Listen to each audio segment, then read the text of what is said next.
Hello and welcome to Anime Dumpster Dive, where we go in depth on an anime that's been considered trash by pretty much anybody. I'm your host and younger sister, who's also a student council president, Jake H. I am joined by my co-host and older sister by a little bit, who's kind of a rebel, Anthony. Yes! Finally the coolest name. And his childhood friend and special guest, Garrison. Hey, it's me, Gerr. Garrison has pink hair with this example. That'd be horrifying, but okay. Well, I mean, it's no different from your purple Look like hair that you Markiplier. normally have. Could you imagine Garrett with pink hair? Yeah, I can't. I can. No, not gonna happen. Dye your Unless beard. I lose a bet, Dye your beard. and I never lose bets. Okay. All right. I I now bet wanna see that. you Isn't that right, Jake? I bet by the end of this anime that I change your mind. Hmm. And if I change your mind from what you originally had as your ending review, then you have to dye your beard pink. Mm-hmm. Well, I already finished the anime, so it's kind of a loss. No, he's saying at the end of this podcast, if he changes your mind about Citrus. Oh, well, he doesn't even know what my mind is on Citrus. Yeah, I know, but it's going to change. I don't know. And he's like, Kirsten, I can already see him now. I'm imagining like a bubblegum type beard. Yeah, me too. So Like something cotton that's candy. Cotton candy. it's cotton candy beard. Something that's different today is DJ's not here. He had a prior obligation, so luckily our buddy and friend of the show Garrison was here to fill in for him. That's me. And for those of you who don't know, Garrison is the artist behind our channel icon of a character I lovingly call Trash Town. Christian. Yeah, she was fun to draw. So the anime that we're going to talk about today is the anime Citrus. And, you know, Citrus has a cast of pretty much all girls. So I think I've asked this question before. Maybe I'll try to, a different form of this question.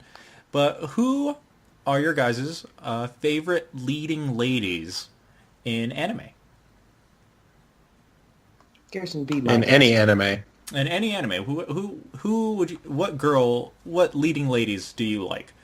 It doesn't have to be your Ooh. best girl. It doesn't have to be like your waifu, but like a girl that you're like, she did a pretty good job. Asuna from Sword Art Online. Well, Albedo from Overlord. She's really cool. She's like I love her character design since she's like what's the word that I'm looking for? I can't think of it. She's a succubus.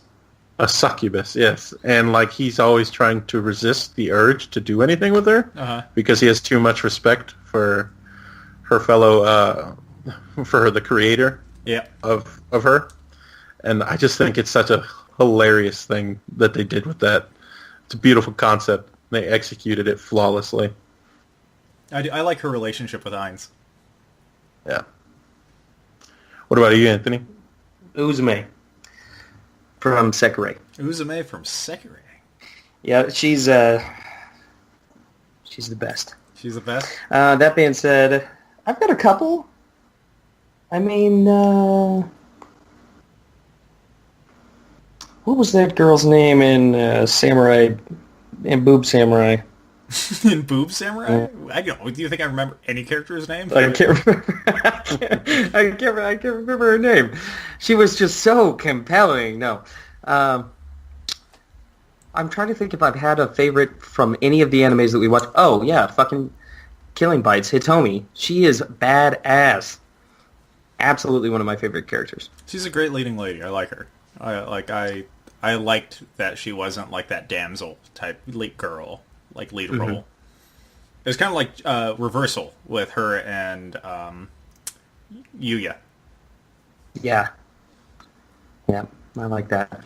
For me, I'd have to go Holo from Spice and Wolf is one of my just favorite characters, period, and I think that she adds such a good good aspect of the aspect of the show. Her and Kraft Lawrence have a great relationship, and she's just an overall fun character. And then there's also Ochako Uraraka from My Hero. My Hero Academia, yes. Yeah. And she's not like she's got powers and she actually does stuff and she's motivated by seeing Midoriya do all these accomplishing things and she's all about that and I love it.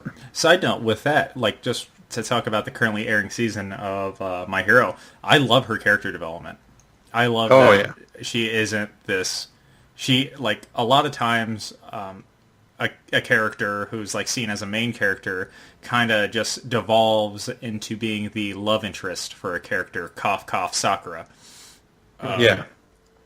And it's nice to see her kind of go against that grain, where she's like, well, I have my own dreams, and I need to accomplish my dreams before I like, figure out what these feelings are. And so she's like, I'm going to push these feelings down. And I'm like, Yeah, and she actually goes to a different place and trains herself. Yeah. In, like, martial arts. She understands her weaknesses. That being said, Gerr, remember that one episode of Naruto Shippuden where Sakura goes, I finally caught up to them. Like, to Sasuke and Naruto. And it's like, no, you didn't. No, you didn't. Yeah. You summoned a giant slug. Congrats. Yeah. But I was too harsh on her for being... I really didn't think that she was a good character. But she tried.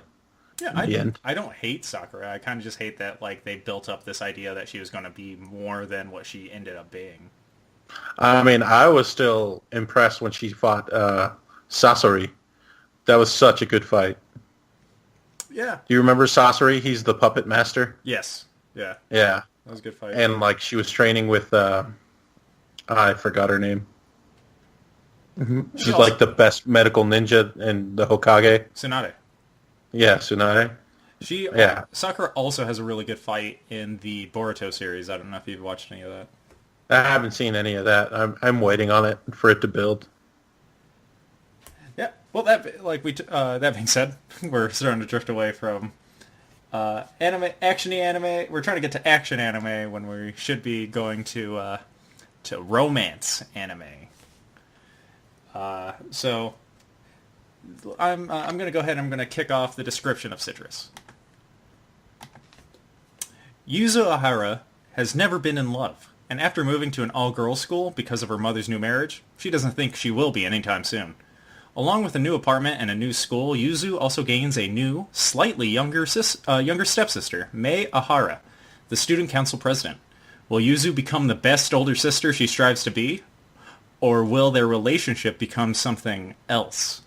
What events lie in wait for these new siblings and their relationship? Let's dive on into Citrus. So, Citrus aired during the winter season of 2018.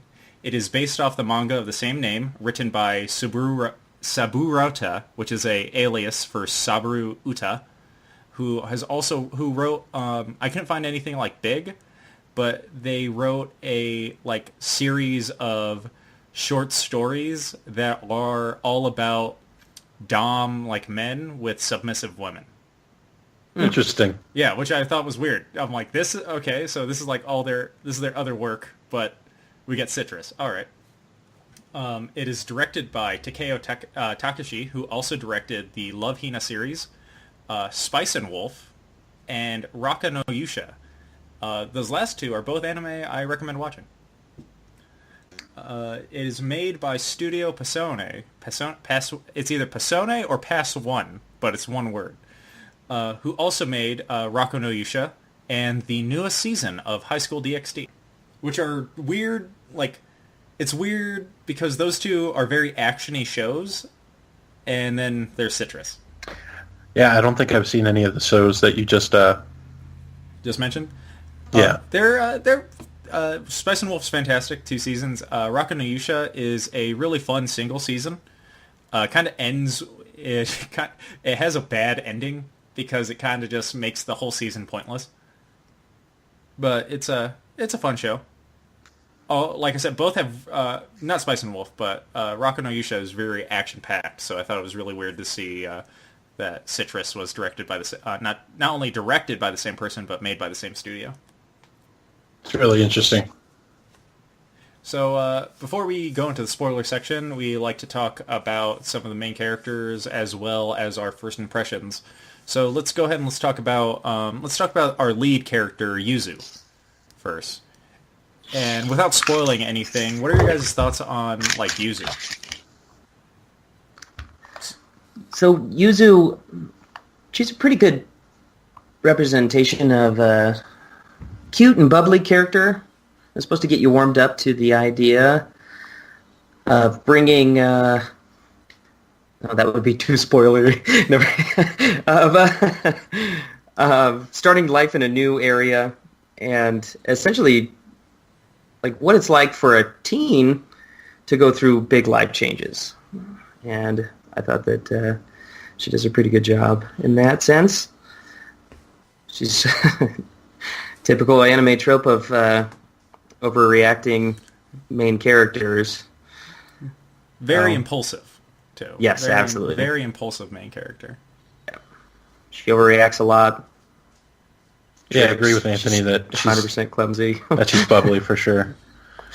She's really happy most of the time on the first episode, and she's kind of she's the typical girly girl that you'd expect.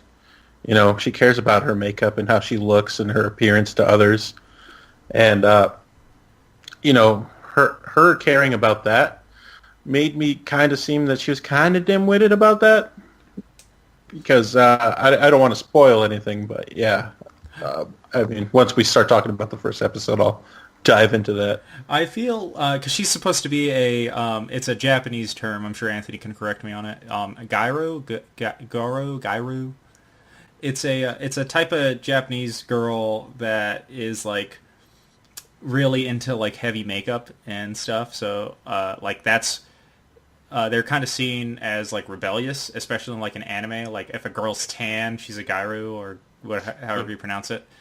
And in with this, I feel like she's a lot smarter than other like the typical like typical characters that have that appearance. And I think that's like on purpose. Like granted, she's kind of ditzy, but I wouldn't sit there and say that she's like an idiot.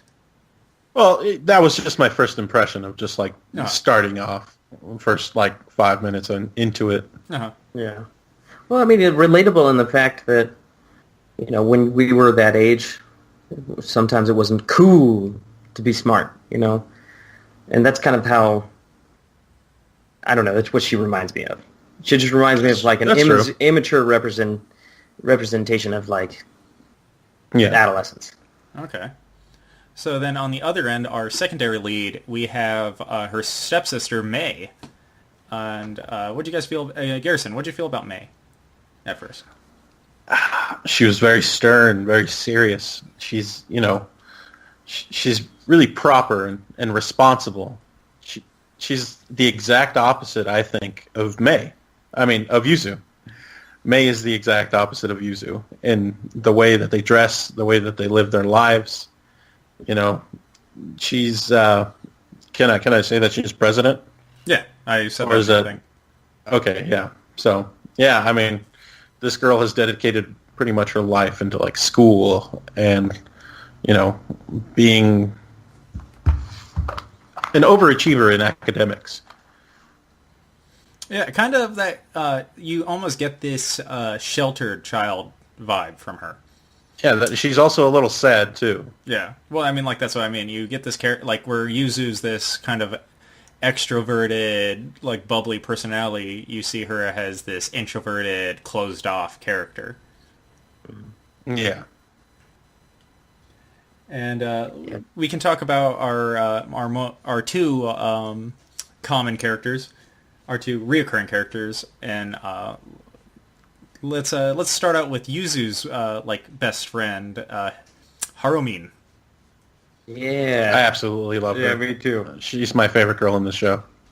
She's awesome. Yeah, she's like the best friend that you would ever want. She's great. There are scenes where she does stuff, and you're kind of just like, Harumin is pretty awesome to be around. Were you like, would any of my friends do that for me? She's kind of like that. She's a great best friend. Yeah. Yeah. She's the voice of reason of the whole show. Well, yeah, she is, like, it's funny because Harumin's kind of played off as that, like, jokey, like, sidekick, but she is, like, one of the only characters who's kind of got her head on straight about stuff. Mm-hmm. Yeah. Like, she's, like, one of the only characters that isn't, like, impulsively acting on stuff. But she acts in the way that you go, that character would impulsively act, but she doesn't. She doesn't do that. She likes to have fun, but she's also responsible. She's also, like, taking care of her, I'm pretty sure it's her grandmother that she lives with. Yeah. Yeah. Well, that's where she's a good balance. Yeah, she's also like Yuzu. She's a gyro. She likes to put on the makeup and stuff, but she knows that that's against school rules, so she doesn't do it. Like to the extent like Yuzu does. Yeah, because Yuzu does it at school, and Harumin's like, no, I don't do it at school. She's like, no, it's against school rules. We'll get in trouble, so I don't do it. And so on the other end, we have Mei's best friend, Himiko. And Himiko is the drill hair girl. Yeah, she's the Twin Tails. Vice President Himiko. Vice President, Twin Tails, Tsundere. I mean, can you name another character that should be my favorite character, but is not? Like, I hate enough. Because she has all the traits I love. I love Tsundere's. I love Twin Tails. I love short characters. And then it's like, man, I really don't like her. Oh, she's the worst. Not the worst character. We'll get to her. Okay, I'll give you that. She's devious, for sure. She's devious as shit. No. Oh, yeah. No. Himiko's devious. No. I absolutely think so. She might be a little meddlesome. Absolutely. But devious? No. I'm going to save that title for somebody else. Anthony found a better word. Meddlesome is a better way to describe her. Well, her acts to me were a little devious. I mean, she did that with spite. So. The thing is, though, she doesn't really get, like, not to get into too far into spoilers here, but I feel like anything that she does, like, that will be in a meddlesome or devious manner, she doesn't really get much out of it. Not like another character who does stuff like that and actually gets results. Who literally is devious and then fucking ruins a whole fucking... Never mind. We should step away from that. Okay, so first impressions for the show in general. What'd you guys think, like, I guess, going into it? Like the first 2 minutes. So it's a bunch of girls. They're all having girl talk. You know, they're talking about, like, boys and stuff. So I'm like, okay, this might be like, you know, they're genuinely, like, trying to find love in high school, classic, like, you know, love story kind of thing. But, you know, and they also take forever to get ready. That's one of the first things I noticed. Girls take forever to get ready. At least Yuzu's character. Well, that's why she's always late for school. Yeah. I'd say first impressions for me, I mean, just like you telling me about it and like reading the synopsis and then actually starting it. Did not read the synopsis. Had no idea. I just jumped in. I'm no stranger. I was in shock a little bit. I was like, oh, what's going on here? You have to click the yes, I'm over 18. Am I watching the right thing? You didn't click the yes, I'm over 18? No, that didn't pop up for me. It's because I'm over 18 on my Crunchyroll account. Parental controls turned off. Oh. But anyways, and I'm over 18 in real life. And, yeah, exactly. Like, I'm over 18 on my Crunchyroll account. Wait a minute. I like to keep it PG. 26. But, I mean, we're no stranger to slice of life anime on this show, so I was, you know, it's hit or miss. We've watched one really bad slice of anime. And, in school days. Handshakers? No, school days. Oh. And we've watched a pretty decent slice of life anime, and my girlfriend is a show bitch. I'd go far as good. I'd say good. My girlfriend is It's a good is one. good. It's good. It's good. Thank goodness. Yeah, that was a nice little break. That was a nice Exactly. little example. Exactly. So I mean, going into it, I was looking forward to it.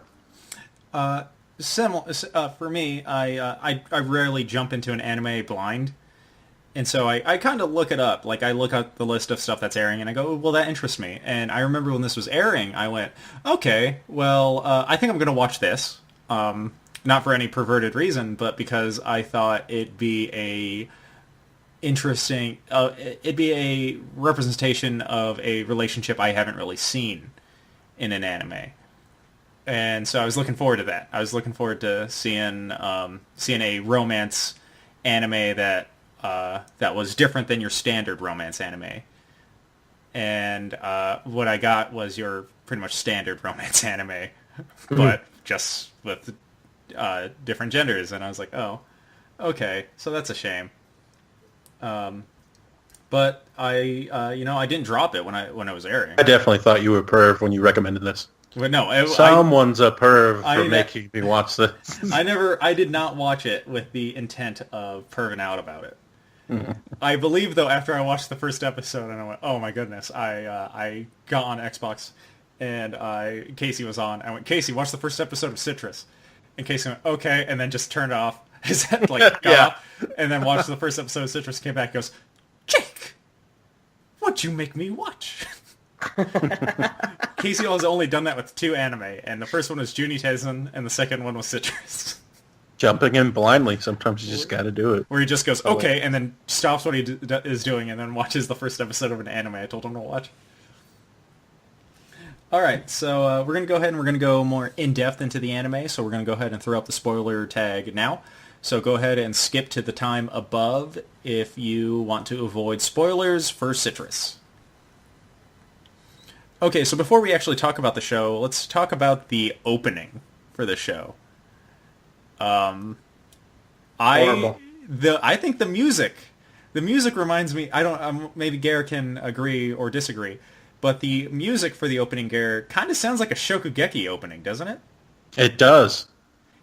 Yeah, I was like this. It gets me fired up. I feel like I should be watching a Shokugeki show, not, oh my god, these girls are kissing. Oh, well, they're with kissing Citrus again. too, where they're involving food. So I mean, Shokugeki canon. Yeah, but the music for it seems like it should be in Shokugeki, but the visuals for it, my goodness. Mm-hmm. Yeah, was not expecting that. There are more girls kissing in that opening than there are of whole seasons of Yuri-bait. Of like shows where like, oh, will these 2 girls get together? This show just goes, yeah, they will. Multiple times. Fucking enjoy. Multiple times. So I thought the okay. So Anthony, you said the opening's horrible. Why? Yeah, I skipped it every single time. You skipped it every single time. Why? Yeah, after the first episode, I ended up skipping it just because I think to like agree halfway with your point. I think that the opening song, it just doesn't fit. Mm-hmm. I think that they should have went with something like a little more light and like less fun. like trying to get you pumped for something, right? Exactly. I feel like we should have had like a more like symphony type music or some love song, not this song that has me going like at the end of this. Though at the end of the show, she does chase her down. But I was gonna say, I feel like she's gonna chase her down. Yeah, or something. Oh, this is when they get guns. Shit. Or something along those lines. But and also the visuals. I feel like it just gives away too much. See, I like watching that because I always make it a little game for myself to find out when this person's coming or what the correlation is between this person. Because in the visuals you see the phones and whose phone is whose. Like Yuzu's is very like colorful and bright, and Mei's phone is just standard cell phone. Or there's another cell phone with another like colorful bright thing. So I'm just like, who belongs to who? Or like when some other girls pop up, I'm like, okay, how are they going to play into this story? It gets me thinking about like what's going to happen in the season. I like to side with Gerr. I like the Easter eggs you'll see in the opening. I can agree with that. There's a part, and I love this part. I wish I can find a screenshot of it, and I have it as a background on something. But there's that part in the opening where Mei, Yuzu, Harumin, and Matsuri, the pink-haired girl. They're playing video games they're shooting each other. Yeah, they're playing video games, Yeah. and Mei and Yuzu's shooting the screen, but Harumin and Matsuri are pointing their guns at each other. I love that too. That was one of the main things I noticed too. And I love the dynamic of it because later on it explains why. Yeah. This is a little fun game, just think about why do these characters are pointing guns at each other? What's going on between them? Mm-hmm. Something I think could have been omitted completely, though, in siding with Anthony about the opening giving away too much, is the white-haired sisters at the end of the series, at the end of the season, are in the opening from the first episode. And you're kind of just like, who are they? Yep. And then episode, 10 comes around, and these characters still aren't in the show, and you're like, they're in the last 2 episodes? Yeah. But, I mean, it did show up in sequence, so the characters coming out. Yeah, the characters did show in the intro. So, I feel like those 2 characters could have almost not been in the opening. Yeah, because I agree. They are in the last arc of the season, but it's kind of just like, okay. They probably just threw them in there, just be like, oh man, there's these 2 characters that are going to happen in the show. We gotta add them in somehow. So they probably just threw them in there last second too. Probably. Okay, so let's go ahead and let's start off the series. Wait, sorry. Before we start, let's talk about the ending song and sequence. Yeah, I like the ending. I think the art is really beautiful, and I don't know the music for the song though. But overall, I do enjoy the art. And I just I can't really remember the song, and that just either tells you how boring the song is or how good the art is. Yeah, seriously. There are some panels that for me they're a little, I don't want to use the word depressing, but they did such a good job on them because they convey so much emotion from both of the characters at once. And that I think is what is so good about the ending. I agree with Jake that I can't remember the song because I personally don't think it was that good. But as far as the visuals go, it's like they commissioned the original artist to just crank it up to 11, and I think he did just an amazing job on it. Or she. That's very true. I did, weirdly enough, I didn't look up the gender. Weirdly enough, I did not look up the gender of the artist and writer.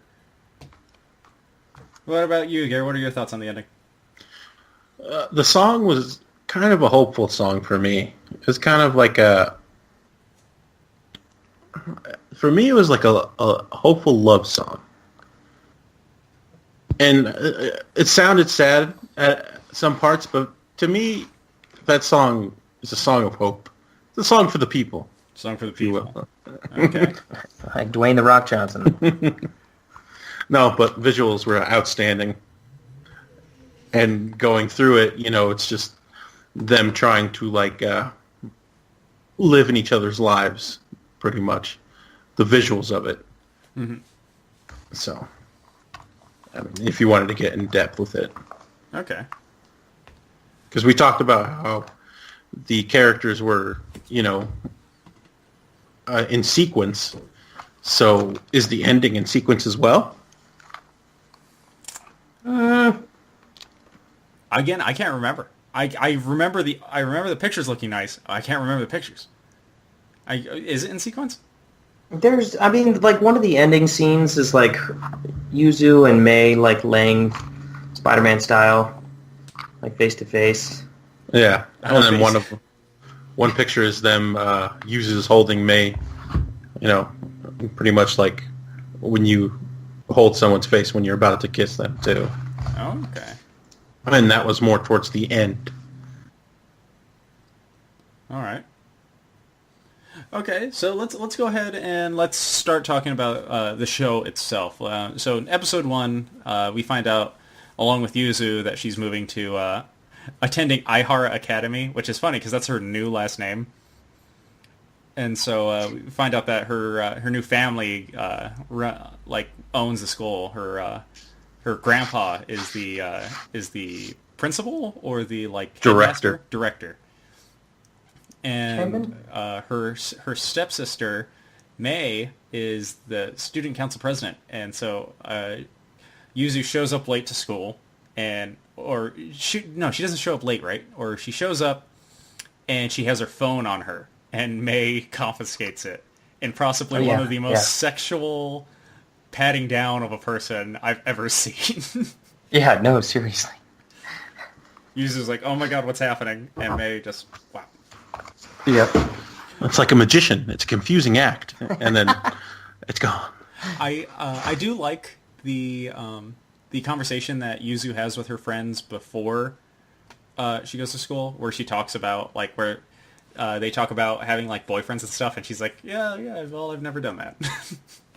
Yeah, right. It paints it gives us an idea of what kind of a person Yuzu is. Kind of going back to the point before spoilers where I said that, she kind of paints this, I'm so cool because I do cool things, but in actuality I'm just lying to my friends because I want them to like me and hopefully they like me, oh my god. Yeah. She's like, but in reality, I've never been kissed. Exactly. It leaves us with that cliffhanger, so. I like that she has that naivete about her, where she's just like... Yeah. Because she wanted that perfect first kiss. She did. She wanted that perfect first kiss. What about you guys? Did you guys want a perfect first kiss? In the anime, or what are we talking about here? I guess in your lives in general. I wanted to be scooped up Dirty Dancing style. Do you guys remember your first kiss? Yeah, I was scooped up Dirty Dancing style. Second grade. 2 girls, one after another. Wow. Against my will. It happened real quick.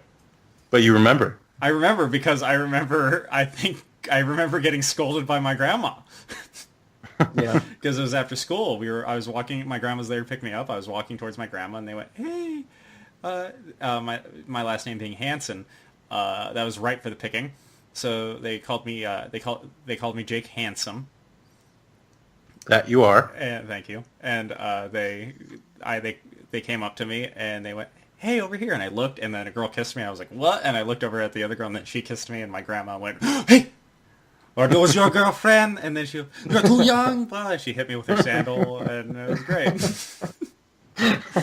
Nice. Yeah, actually, my first kiss was in high school. Oh, nice. Yeah, so I waited. I wanted that first kiss that, I don't know, but... Were you shoved up against the lockers and it happened against your will? No, I was terrified. I was sweating. Slammed her arm against the lockers and went, this is happening. And you went, okay. And Garrison, being the 6'2" giant that he is, said, okay.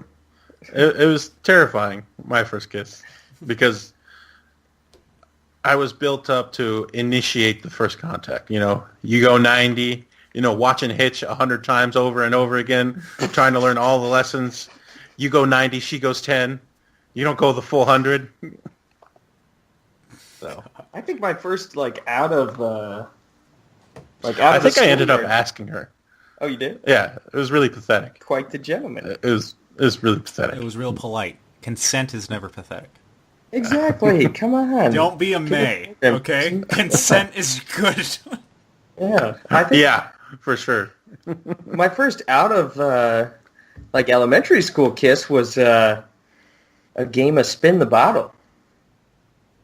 Hey, that's pretty good. Yeah, it was just me and her. The outcome was going to be the same no matter what. What if you would have landed on yourself? Would you have to try to blow yourself or what? I don't want to tell you what I had or to a vacuum. Do, so. Kiss the vacuum. Yeah, I don't know what...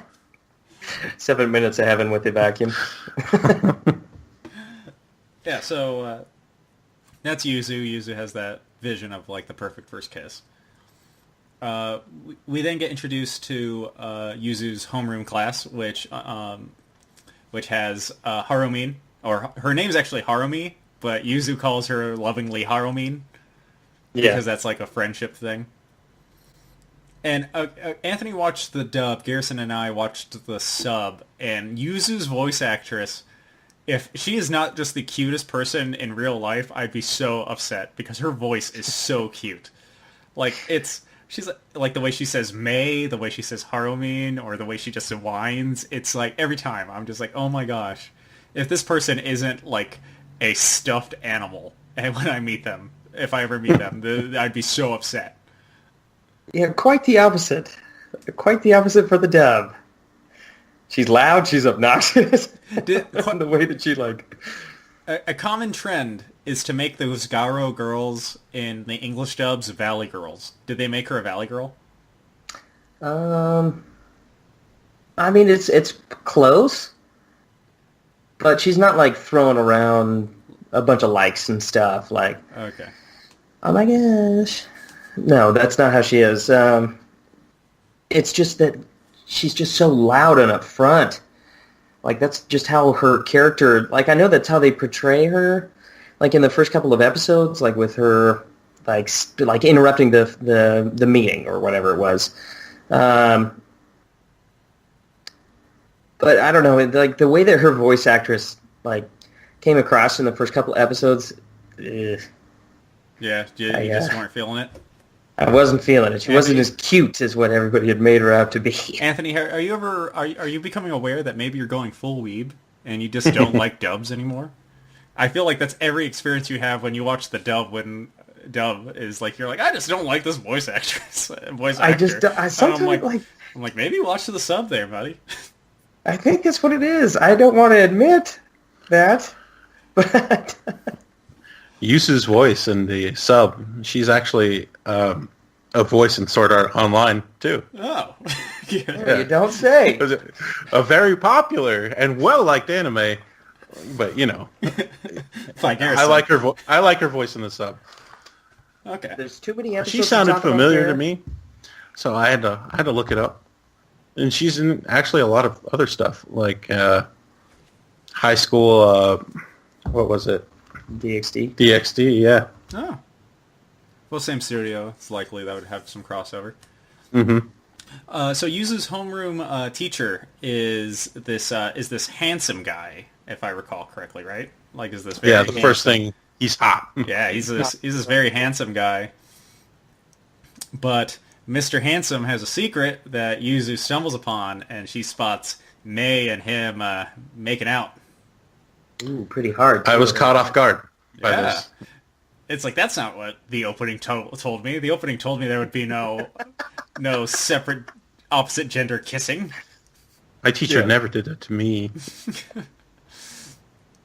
And it's okay. That kiss though, at the end of it, it's supposed to feel suspect, right? Like, because at the end of it, it doesn't look like May was totally into it. No. Okay. Yeah, I was worried for a second. I was like, oh, God. Like, this anime is starting off dark. Yeah. Oh, serious. This girl being abused? Yeah, knowing our luck, though, I had such reservations about it at first, and then I saw that, and I was like, oh, fuck, it's one of these. No. Yeah, serious. You know, fucking... Fucking School Days. Yep, School Days happens again. And I'm like, oh, good. So the later that night, Yuzu and May are in the bath together, as is common for people to do, especially like she finds out they're sisters like that night, right? Yeah. She comes home and she's like, "You're gonna meet your new sister." And it's like, here she is, and it's like, oh, go take a bath together. You just met this person. Did she even know that her mom got married? Yeah. She knew her mom got married. That's why she moved. But she didn't know May was her sister until she came home that night. That's kind of awkward. You'd think that, you know, they'd get married, you'd want to know the person. Well, yeah, that's where Yuzu even brings up in the show that her mom is commonly doing these impulsive things, like getting married without ever having Yuzu meet the man. Yeah. Good choice for her. That was the right impulsive choice. Yeah, I mean, Kind of. good money. But, Yeah. yeah. So the guy took off almost immediately, but Yeah, I mean, he's not the greatest, but yeah, we'll get into that we'll later. get to that. Yeah, so they're in the bath, and Yuzu confronts Mei about it, and she's like, "Hey, I saw you kissing our teacher. What's that about?" And Mei goes, "Ugh," and like basically does the anime equivalent of rolling her eyes, and then just grabs her and then starts making out with her. Yeah. But Yuzu, actually, when she first saw Amami Sensei, I can't say it right, the homeroom teacher, she was attracted to him. She wanted the teacher. Yeah, because he's a handsome guy. Yeah. So she wanted that to be her first kiss. And then, oddly enough, with this confrontation of, Mei taking away her phone and then seeing Mei kissing the teacher that she wanted to kiss brought a lot of conflict inside of her. And then coming home to the girl that just started all this conflict. Starts making out with her. Yeah, exactly. No, just... I can't remember. Is it this episode or is it episode 2 has Mei and Harumin with the phone thing? It was episode 1. Yeah, it's episode 1. Where they go and get it back right to in the old beginning. lady. Right, where Harumin's like, well, you gotta hide your phone in your bra. And Mei tries it, and it just falls. It just falls out. Yep. That's right. She's got to go talk to the president, and the president's got this wild hair. Oh, yeah, not the president, the principal. The principal or the headmistress or whatever. Yeah. Weird hair. She's the most... Mineko. She's the most out-of-place character in the series. Yes. Her name is Mineko. Yeah. Yeah. I feel like every character is kind of set in a sort of realm of reality, and then she's just... She's like... The guy did shrooms before drawing it. I feel like she was like the traditional comical relief, like what girls can sympathize with as like a woman who's like lecturing them on like how they should behave. Like the beginning of Mulan, when the lady's like telling them how they should act for like husbands and so. Yeah. Exactly. That's her role. Mm-hmm. But she doesn't. I think she comes back for like another episode. Yeah, she's commonly in the background in schools and stuff. Mm-hmm. So in the second episode, Mei's still kind of thrown off. Not Mei. Yuzu's still kind of thrown off about Mei like kissing her. Yeah, she wakes up all hot and bothered. She's like, "Oh my." It's not they don't have the bed yet, right? They both have their own mattress futons, yeah. Yeah, Mei is actually still living in her grandfather's house. Yes. At that time. And we find out Mei is actually Amamiya Sensei's fiance. Mm-hmm. Yeah. And because again, like her grandfather being the school chairman, he's this is a good move for the teacher to do.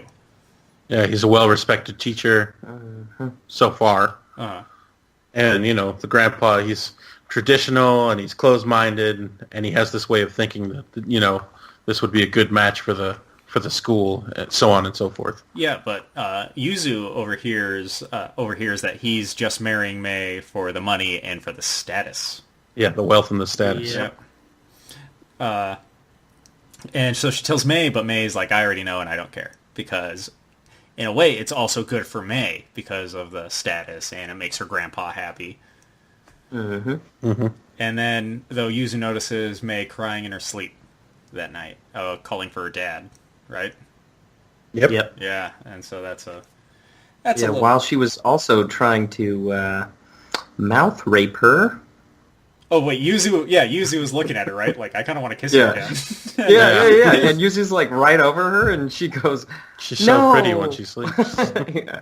This is something that, bothers me a little bit, is because while I was expecting kind of a love story between, a kind of a lesbian relationship, that you don't commonly see in a romance, it's kind of done poorly at first. It's kind of done, as... when you like somebody, impulsively kiss them, and it's like, yeah, that's not okay. Yeah, I find it weird if it was a guy impulsively kissing a girl in her sleep. Like it's not, and so it's just like it's a weird way to go about it.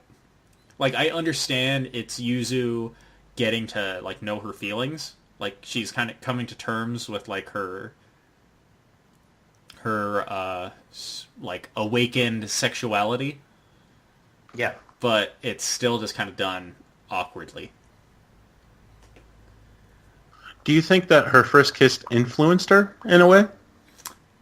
I don't think it influenced her, but I think it opened up that option. Because I feel like for Yuzu prior to the kiss, she's talking about oh, she's never had a boyfriend, she's never been in love with a guy, she wants to have a perfect kiss with a guy, she wants the sensei's a cute guy, and then Mei kisses her and I feel like she goes, oh, girls are an option. That's new. Okay, game on. Mm-hmm. And Mei is beautiful. Mei is attractive. They go mean, into that. Well, it's like later on, too. She's talking to, oh gosh, what is her name? Harmin. And she's noticing all of these girls, like, around in the courtyard. I think this is, like, episode 3 or 4 or something like that. Episode 1, actually. When she's in the courtyard? When they're talking and they're just like, this is an all-girls school. And, most of them get shipped off and married right away after this. Yeah. So they want to have their fun here. Exactly. And they start experimenting and stuff like that. Yeah. So, speaking of the girls getting shipped off, like Mei is still keeping the engagement on with the teacher. Mm-hmm. But at the opening ceremony. That's what it is. Yeah, the opening ceremony, Yuzu decides to let everybody know about the teacher and Mei, right? Yep. Yeah. And I got to give props. That takes a lot of courage to do that. To denounce and deface an important member of the school faculty. That's just... I took a lot of courage to do that. Well, she builds it up by not like... This is common for her, and I like it, is that she, again, not really knowing how to process her feelings, kind of takes that as her, like, she's like, oh, she needs to protect her little sister. Mm-hmm. And so... instead of saying, like, oh, I love Mei, or, like, I have these feelings for Mei, and I want her to be safe, it's, I love my little sister. My little sister needs to be safe, so I'm going to go ahead and I'm going to do this, and that's really what pushes her forward, is that, like, that helps give her that courage. This is already after the second confrontation with her grandfather, too, so... Oh, yeah. Or new grandfather. Yeah, her new grandpa. Because she also calls Gramps. She calls him Gramps, right? And he's like, "What the? Who are you?" Yeah. Like, and then after the assembly, I mean, they start to talk about her, and they're really mean to her, and they start making rumors about her and how she's like, kind of just like this secret child that of the family of the institute, Yeah. Well, at this point, too, I just want to talk about time frame, because this was something for me that kind of, like, I was having a hard time, even just as early in the episode, too. Like, as far as chronologically speaking, there's only been 2 weeks? A week has passed? Yeah, it's like a week. And, like, I don't, like, it was so, I don't know. I might be the only one that feels this way, but I felt it was very off-putting. Like, how they're, like, trying to portray this over-the-top relationship between, like, trying to force two families together. Like, I've never been in that situation, so I honestly can't speak to it. But, like, the step-family, ideology is foreign to me, and I know that you wouldn't just walk into your new family and be like, all right, that's my grandpa. Hello. This is my sister. Let's make out, and they've only been together for 2 weeks to try and build on this kind of relationship, and like, well, Mei is also very respectful when she comes into the home. And she's like, hello, mother, and like, she's just right away accepting of it. In defense of Yuzu, the character that Anthony's critiquing here, that's Yuzu's personality, I feel like, is that open and accepting character. And so that's where she goes in. She's like, well, we're family now. And she knows that she, like, if think of it, you're some weird hooligan who just shows up on there. No one's going to listen to you. But you drop the sup Gramps. People are like, wait a minute, time out. People are going to start listening to you. So I think it's not just her being like this accepting character, but knowing that to get attention, I need to pull my rank. Yeah. So which did help her. It worked. It fucking worked. Because he gets fired, right? Or he quits the teacher. He has to leave for personal reasons. Yeah. So he leaves, but May gets taken back, and she has to stay because May was living with them. Yep. But May gets taken to the chairman's place, and she has to live with the chairman. And so Yuzu feels guilty about it, so she has to go talk to her, and May freaks out and rips open her shirt and tackles her onto the bed. And the chairman walks in and he goes, "Whoa!" Not at my household. He's not okay with that. He's like, "What is this? It's 2018." Traditional, closed-minded. That's the perfect way I could describe. Well, he blames Yuzu for the whole thing. Yes. Yeah, he does. He blames Yuzu, and he expels her. Yep, he blames Yuzu so hard he expels her. Yep. And then at the end of this, she explains everything to Harumi, and then this is where she kind of realizes that her feelings for May aren't necessarily sisterly. Yeah. And so that leads us into the next episode. Harumi, she's been lying to her mom about going to school, right? Yuzu's been lying to her mom, so she kind of just ditch it. Like she leaves the house and hangs around the city and meets up with Harumi after school. Now I can't remember if it's this episode or the next episode where Yuzu buys the manga. I think she buys the manga this episode. Like she's looking through it. This is where the first scene of okay, I love Harumi already, but this is one of the first scenes where I just love Harumi for doing just random nonsense. Is that Yuzu's talking about her feelings, and Harumi picks up the manga and starts looking through it, and then while Yuzu's talking, she starts getting into the scissoring position. And, she's like, "This is how you do it?" And she's like, "This is." Yuzu goes, "What are you doing?" Yeah. I thought that was funny too. That was one of my favorite parts. She's playing some video game. Yeah. She's just like, "Oh, okay, well." So Harumi tells her basically well, he's your grandpa. You got to have some sort of leverage, right? So go talk to him. And so she goes, fine. And so she goes to the chairman's office, and he's on the floor. Yeah. Not gonna lie. I kind of laughed out loud when that first happened because I thought this anime was gonna take a 180 comedic turn and have him just be dead. Yeah. But no, he's on the ground. And Yuzu helps. Yuzu calls the police, not the police, calls the hospital, right? And keeps him conscious or whatever. And so he gets to the hospital on time, and he feels thankful for her. And he doesn't necessarily call her his granddaughter, but he takes away the expulsion like no one knew about type deal. Yep. He's like, I overreacted as a man, and he realizes his shortcomings and a grandfather. And he says that he allows May to live wherever she chooses. Yep, to make her own decisions. And May goes, all right, I'm going to live with the girl that tried to kiss me in my sleep. And he went, what? Yeah. And so this is, and then even though just last episode, Yuzu kind of starts to feel that maybe her feelings for May aren't sisterly, she gets back into that inner conflict of maybe it is sisterly, maybe it isn't. And at this point, it's not annoying me.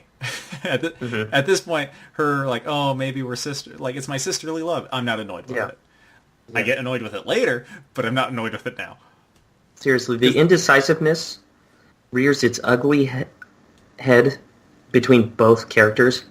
Yep. And it just makes me fucking mad. It's nice to see that the indecisiveness of a main character isn't specific for male anime characters. It goes to every anime character of all genders. Oh, serious.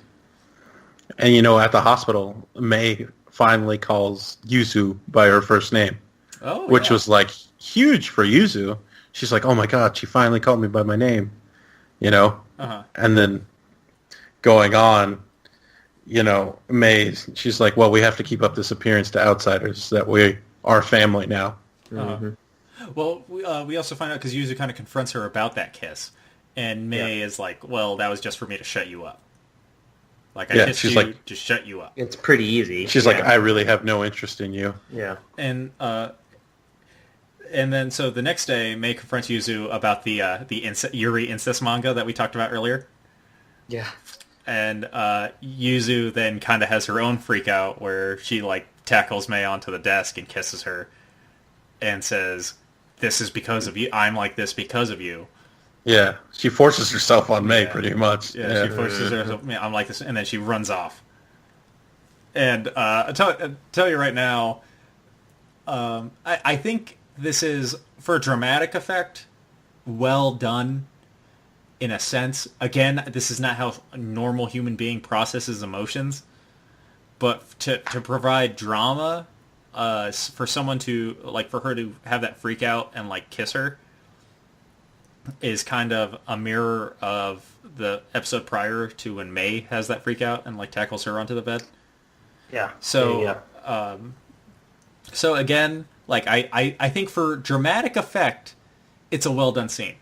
For a relationship building show, or for to be realistic, it's a super weird scene. It's just really weird. Yeah, well, it's done. Like, we're already, what is this? This is 4 episodes? This is episode 3. This is still episode 3, and you're like, what the fuck? How many times are they going to be surprised? Yeah, how many times are they going to force kiss each other? Because it's every episode so far is one of them tackles them and kisses them. And, okay, so the 4th episode is where we're introduced really fully to the vice president, May's childhood friend, Himiko. And Himiko kind of is like, hey, I saw you running away from the president's office crying. What's that about? Because we find out Himiko kind of has feelings for May, as she calls her. Mm-hmm. Mm-hmm. And we also get an info dump here because Himiko also tells Yuzu about May's father being like a well-respected, like, member of the school and a professor, and then he kind of just disappeared, like he kind of just bailed. Yeah. He just leaves. Yeah. You get some backstory on May. Yeah. We get some backstory on May. Character development. Mm-hmm. Yeah. And so you kind of get why she's kind of cold and standoffish. Like, the one person she looked up to kind of just straight up abandoned her. Yeah. Yeah. Because she wouldn't even call her father. She would call her sensei. Yep. So implanted in her mind was just this picture of her father being a teacher, and a well-respected and well-liked teacher. And he was very, very stern with her too, growing up as a child. Mm-hmm. But that's later on as well, I think. Yeah, when he shows up, we really get more fleshed out the character of their relationship. Mm-hmm. We then get episode 4 of the series. May and Yuzu kind of make amends because now is when they have the bed, right? They have the bed now. Now the mom's like, well, you wanted a bed, and she's just like, I wanted my own bed. Like, I guess can share. She's like, great, that's fantastic with the feelings I'm trying to work out. Yeah, right. And so they kind of have a moment on the bed. They make amends, and they actually kiss for the first time mutually. In 4 episodes. Yeah. The next day, though, Himiko, kind of a little upsetty spaghetti about how close they're getting, stays late with May and kind of forces herself upon May. Or it really makes it look like it, right? That's what it makes it... Yeah. It totally looks like she straight up rapes May. Yeah. Yeah, she starts putting her hand where, you know... Uh-huh. And then the next morning, she sees Yuzu, and she goes, me and the president crossed the line. And I was like, oh my god, the show is making progress about the rape stuff. And now it just... And this is when I think rape. That, you know, that Himiko is devious. That's why I use the word. she's trying to provoke like anger from like Yuzu. She's just like, well, you guys haven't gotten as far as I have, Yeah. kind of thing. Trying to manipulate her into thinking, any chances with the president is over. Mm-hmm. Well, I agree there. Like, at this point, it does kind of have that feeling.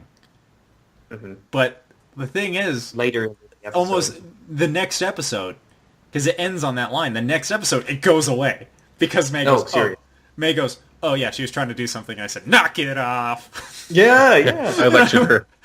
No worries. That's when they go to visit... They go to the park. Yep. They go to the cemetery. Oh, Graveyard.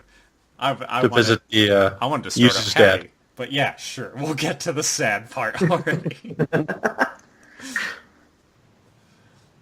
Yeah, so we get a more character development for Yuzu, where they go to where Yuzu takes Mei to her father's grave, and it's as a person who's like seen people like interact with like gravestones in that sense, it's very well done. I think that scene is very very realistic, and it Very heartfelt. and very very heartfelt, where she's like talking to her dad and saying like, well, this is my new sister, and and Even May pays respects to a man that she didn't know. yeah, it's a very touching scene.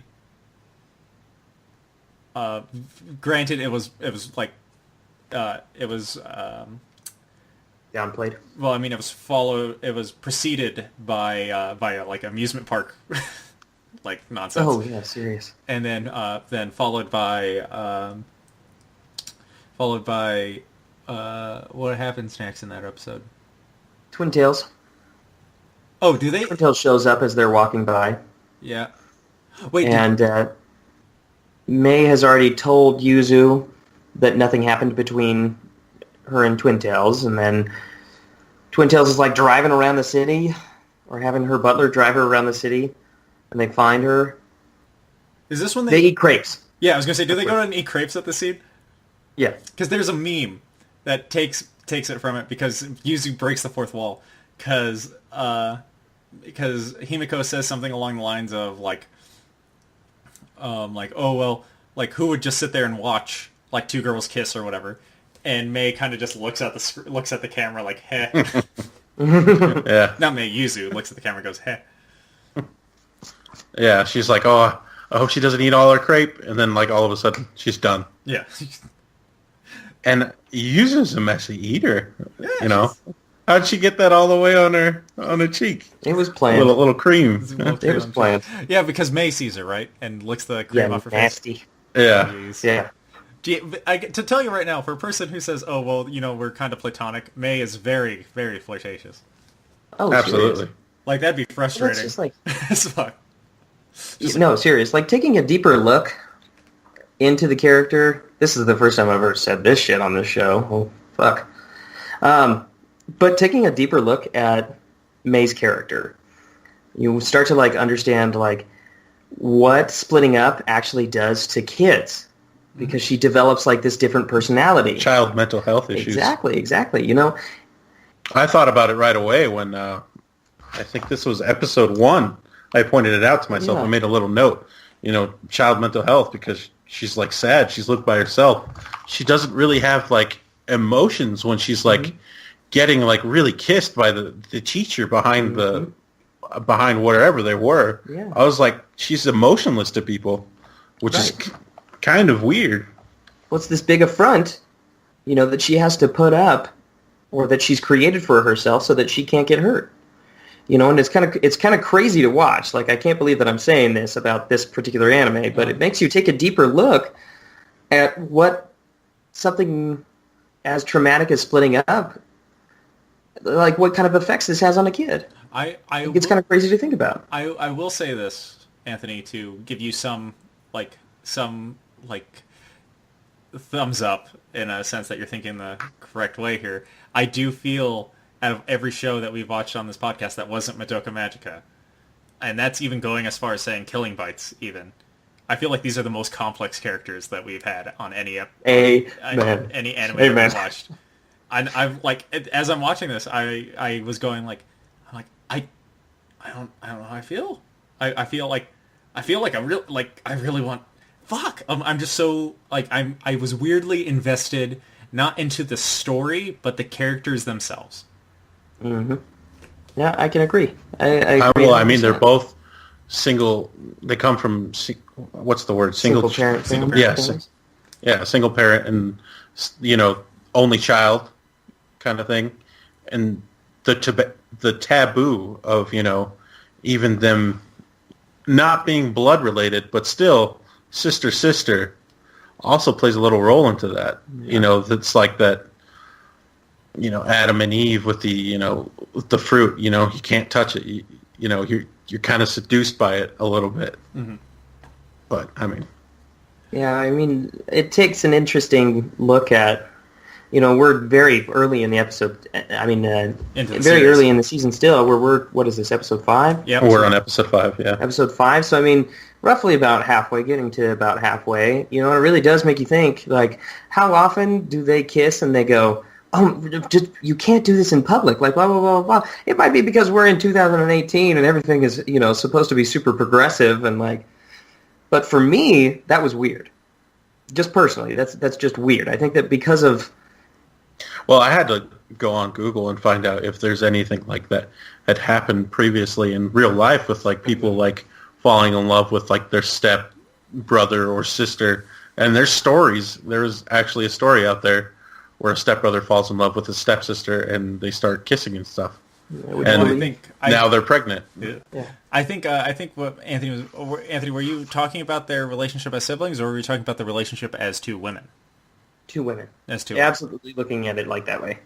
Yeah, well, I feel like it's still like as accepted as here. I don't think it's as accepted as everywhere else. The same as it is here. Okay. So I feel like that's maybe what it is. Like it's kind of accepted in the school setting.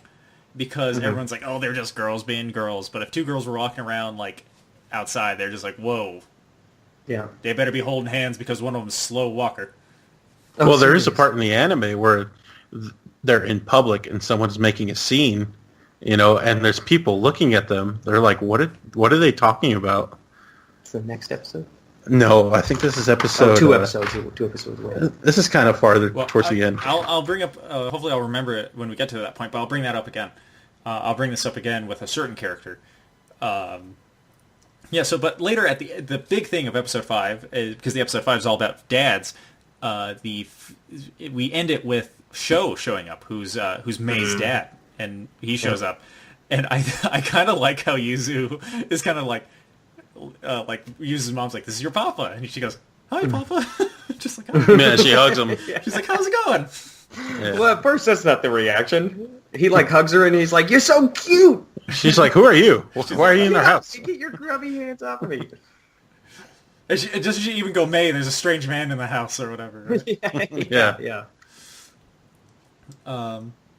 So Mei clearly does not have the same feelings towards her dad like that she had before her dad left. So she's kind of standoffish with him because he's kind of like a hippie free spirit kind of guy now. Yeah. Like he's the guy grew who out goes his to hair. he grew out his hair. He goes to Chile and like builds houses for kids. Yeah, builds schools and And still a noble cause. Mm-hmm. Yeah, absolutely. Yeah, exactly. That's the crazy part is like for to other people like that's a very honorable thing to do. But for Mei, who's grown up in this idea that you have to inherit this school because this school is a family matter, he's doing such a big taboo. Like he's abandoning his inheritance to do something ridiculous. But it's not ridiculous. It's still a very honorable thing to be doing. Mm-hmm. But the thing is, though, she has that mindset because her father raised her that way. Yeah, he instilled it into her. He was very strict with her. And so that's where he's kind of like, oh, well, like, I'm sorry. Have we mentioned May's cute teddy bear, like, that she keeps around with her all the time? We have not mentioned that. Yeah, that's that scene. Okay, so May keeps this teddy bear with her all the time that her dad gave her. Yeah. And I can't remember, is it, around this episode, is it, like, broken or has, like, a little, like, tear in it? I want to say that it was a few episodes back. A few episodes back. I want to say episode either 4 or 5 where she starts fixing it. Yeah, because they're living comfortably in the room together. Yeah, and Yuzu well, not fixes comfortably, but yeah, she's trying to fix it. but I mean, Because she notices the tear when she's trying to deliver the bag back to May. Yeah. And, yeah. so Yuzu fixes it, and I like this because she goes like, well, what's its name?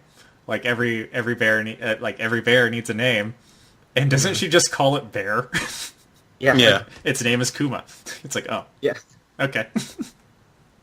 And that's something I enjoy with May is that this very serious character, this very very closed off character, has this cute little quirk like about her, where she's like, oh, well, I have this little cute teddy bear that my dad gave me, and it's still something that I keep with me all the time. Mm-hmm. A memento from her past. Yes. So May is feeling kind of shitty that her dad's there, and so she decides that, like, I kind of need some comfort because I'm uncomfortable right now. I would very much like some physical interaction.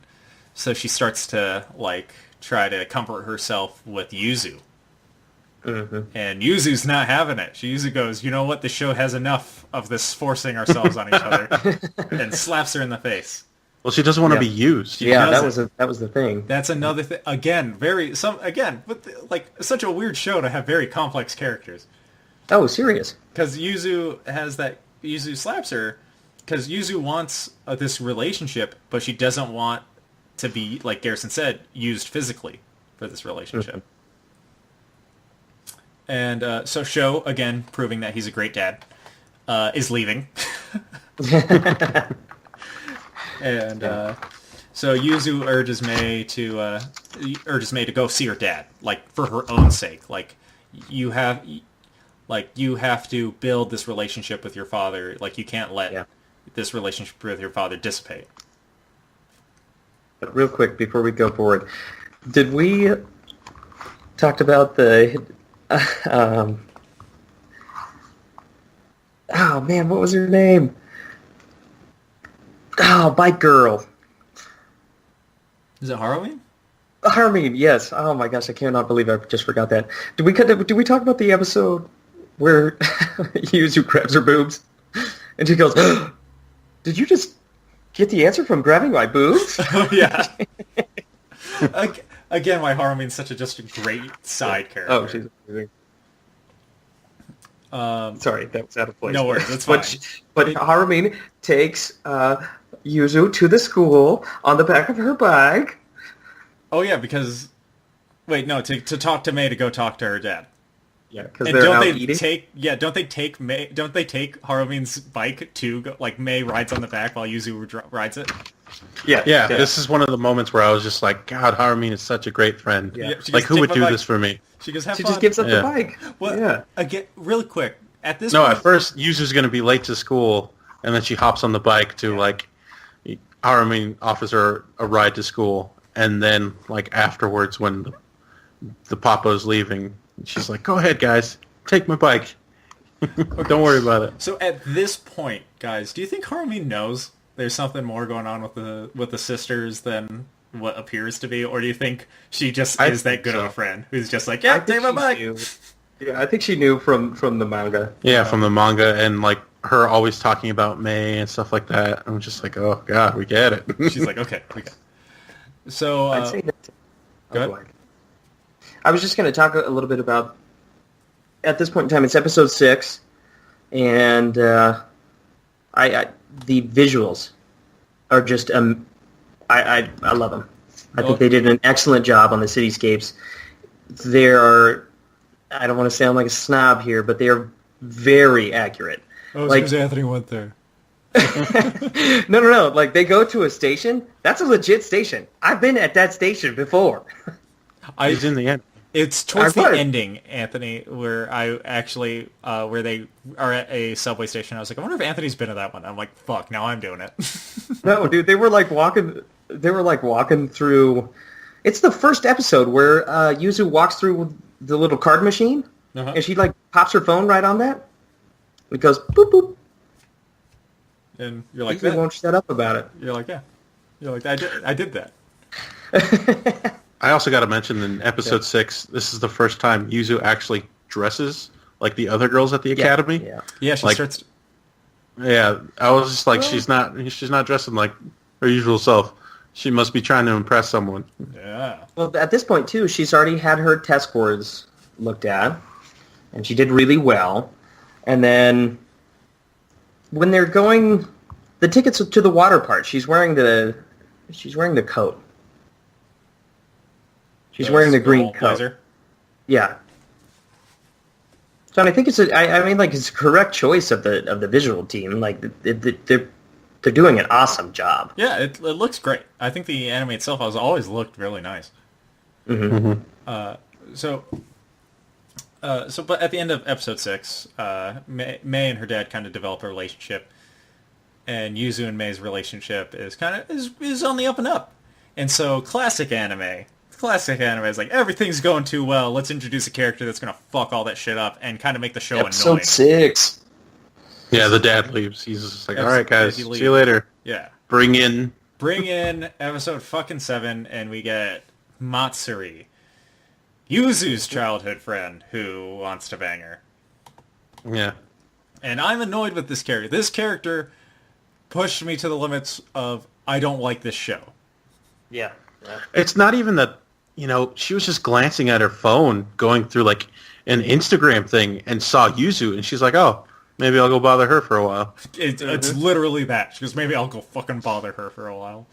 Yeah. Well, it's just like that scene that they introduce her to, it's almost like she screwed up this girl's relationship on purpose. Like when she's first introduced. So then she's looking through her phone, and in the back of my head, I was like, oh, well, there's the unnecessary conflict that the show absolutely does not need. Yeah, so Matsuri's talking with like a friend of hers, like named Mayu, and this girl is just like heartbroken because her boyfriend just broke up with her, and she's like, yeah, no worries, everything will be fine, and then deletes that person from her life. Yeah. She's like gone.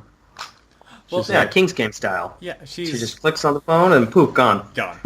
Yeah, it's again, the show has enough conflict itself with Yuzu and Mei not knowing their feelings for one another, so they throw in this other character who's unnecessary. Mm-hmm. And it's a fucking villain character and she does everything for the sake of being a villain character. Like, there's nothing that this character does that I'm like, oh, a human being would do that. No. Yeah, right? This person is made to be an evil character. And May, do you think there's people like Matsuri out there? I'm sure. Absolutely. Yeah. This is kind of fucked up. So, yeah, it is. Yeah, when Yuzu is talking about her, she says, oh, she used to be kind of obsessed with me when we were younger, too. And we're like... Is this episode 7? It's episode 7. We're just getting into episode 7. Yeah. Yeah, like Anthony said. Go ahead and continue that, Anthony. She is very manipulative. And Yuzu talks about when they were growing up how she was kind of her little sister, but she was obsessed with Yuzu when they were kids. And it wasn't really a big deal because Yuzu just kind of like pushed her off and then they grew apart and whatever. Yeah, well, I mean, I don't think she moved, right? Yeah, she moved and Yuzu was the first nice person to No, I mean, Yuzu moved away. Yuzu didn't end their like friendship because... No, Matsuri moved and Yuzu was just like popped out her head out of the window. She's like, hey, you! I'm talking about Anthony saying that Yuzu pushed her off. Oh, I'm saying at the end of their relationship, it's because one of them moved away. That's what it was. I know that their relationship started because one moved. I'm saying that. It also ended because one of them moved. Yeah. It didn't end on a bad note, and that's how come Yuzu and her reconnect okay. Yeah, I think there's a part where Matsuri is like, you left me. Yeah. Or something like that. Yeah, it wasn't on this. It wasn't because I imagine if you told a person to like basically fuck off and then years down the road they showed up, you wouldn't treat her the way Yuzu treats her. No. Mm-hmm. We also learn about Matsuri's kind of bad habits, right? we learn that she's a she has disgusting. Yeah, she's fucking gross. She sexes. She's a cam girl. She's a cam girl. She sends risque text messages to dudes. Mm-hmm. Yeah, all for money. Yep. And Yuzu gets furious about this, as would any rational person, I think. Oh, absolutely. Yeah, because isn't it Matsuri underage too? Matsuri's a middle school student. Yeah. Yeah. Yeah, It's so so Yuzu's like, nuts. what the fuck are you doing? Yeah. And That's another thing, too. These girls are high school students. We see a lot of butts. We saw a lot of butts. See a lot of butts. The Matsuri, so Matsuri at this age is still kind of obsessed with Yuzu. And she kind of knows that Yuzu has this crush on Mei. And at the end of this episode, or towards the end of this episode, they see Mei like across the street. Well, Matsuri sees Mei, and so Matsuri kind of forces a kiss upon Yuzu, and we're back to girls not girls kissing each other, but girls forcing themselves on other girls. Mm-hmm. Mm-hmm. And Mei sees it. And well, before this, too, that's when they're in the karaoke. Oh, yeah. You want to elaborate? Yeah, and then Harumine points out how fucking terrible this girl is. Yeah, she's like... And she's like, you need to take her to the train station so that we can go home. Yeah. And then, like, something happens she gets a phone call and she has to leave. Harumine's life, and she's like, I gotta go take care of this. Please do what I told you to do. Which also makes another point why Harumine is probably the best girl in this anime. Oh, seriously. Listen to Mama Harumine, and then it's all going to work out. Yeah, you got to absolutely listen to Harumine. But I also got to say, people in this anime read other people so well. Like, Mei instantly just, like, reading Yuzu off the bat. Like, I know the kind of person you are, and it's just like, this will shut you up. You shouldn't talk about things that you don't know anything about. Or Matsuri confronting Yuzu about, just looking at the Instagram picture of Yuzu and Mei. She's like, you really love this girl, don't you? Mm-hmm. And just like reading her and stuff like that. And she knew. And that's why she wanted to, where that kiss happens, she wanted Mei to see it. Yeah. Because she knew that Yuzu and Mei would cause a conflict. Yeah. Yep. Well, she saw her crossing the street. Yeah. This is how come I agree with Anthony that this character fits the term of devious more. Yep. Than I agree to that now. I mean, it's far more devious than Vice President. Would you say that I changed your mind? Well, not about the anime, but about the character. Uh-huh. Anthony's like, I'll take anything at this point. Dye a hair pink. So, Matsuri shows up at their school at the end of this episode and asks Yuzu out on a date, and kind of declaring war on Mei. Oh, yeah. Like, all right, well, I'm gonna ask Yuzu on a date, and we'll see where that goes. And this is causing a little bit of dramatic irony too. When Matsuri and Yuzu kiss, she doesn't know that Mei is behind her. No, she didn't. And later that evening too, like Mei gets up, tries to put the moves on Yuzu. She's like, "Well, I'm only doing this because we're sisters. This is what sisters do."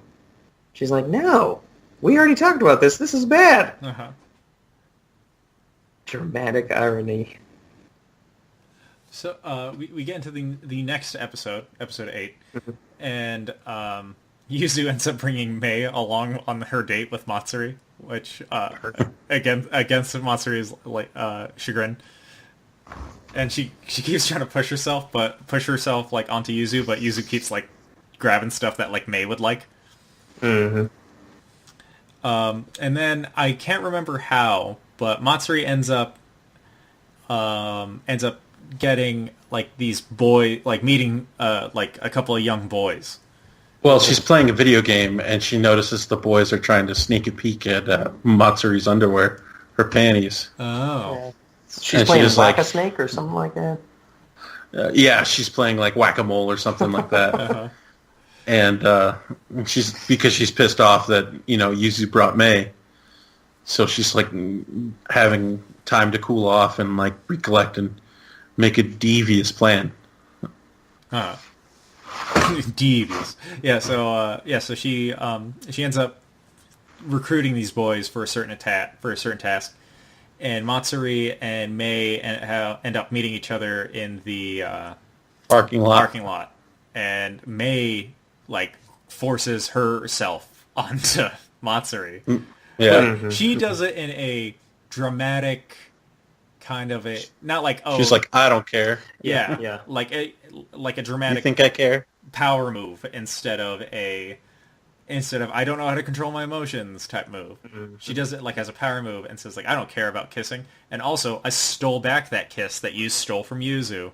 Yeah, I knew that wasn't consensual bullshit. Like, again, like, what a deep character for a show that essentially is girls kissing each other. Oh, serious. Do you think the writers are girls? I feel like you can't. I feel like to have any weight behind it, you kind of have to be.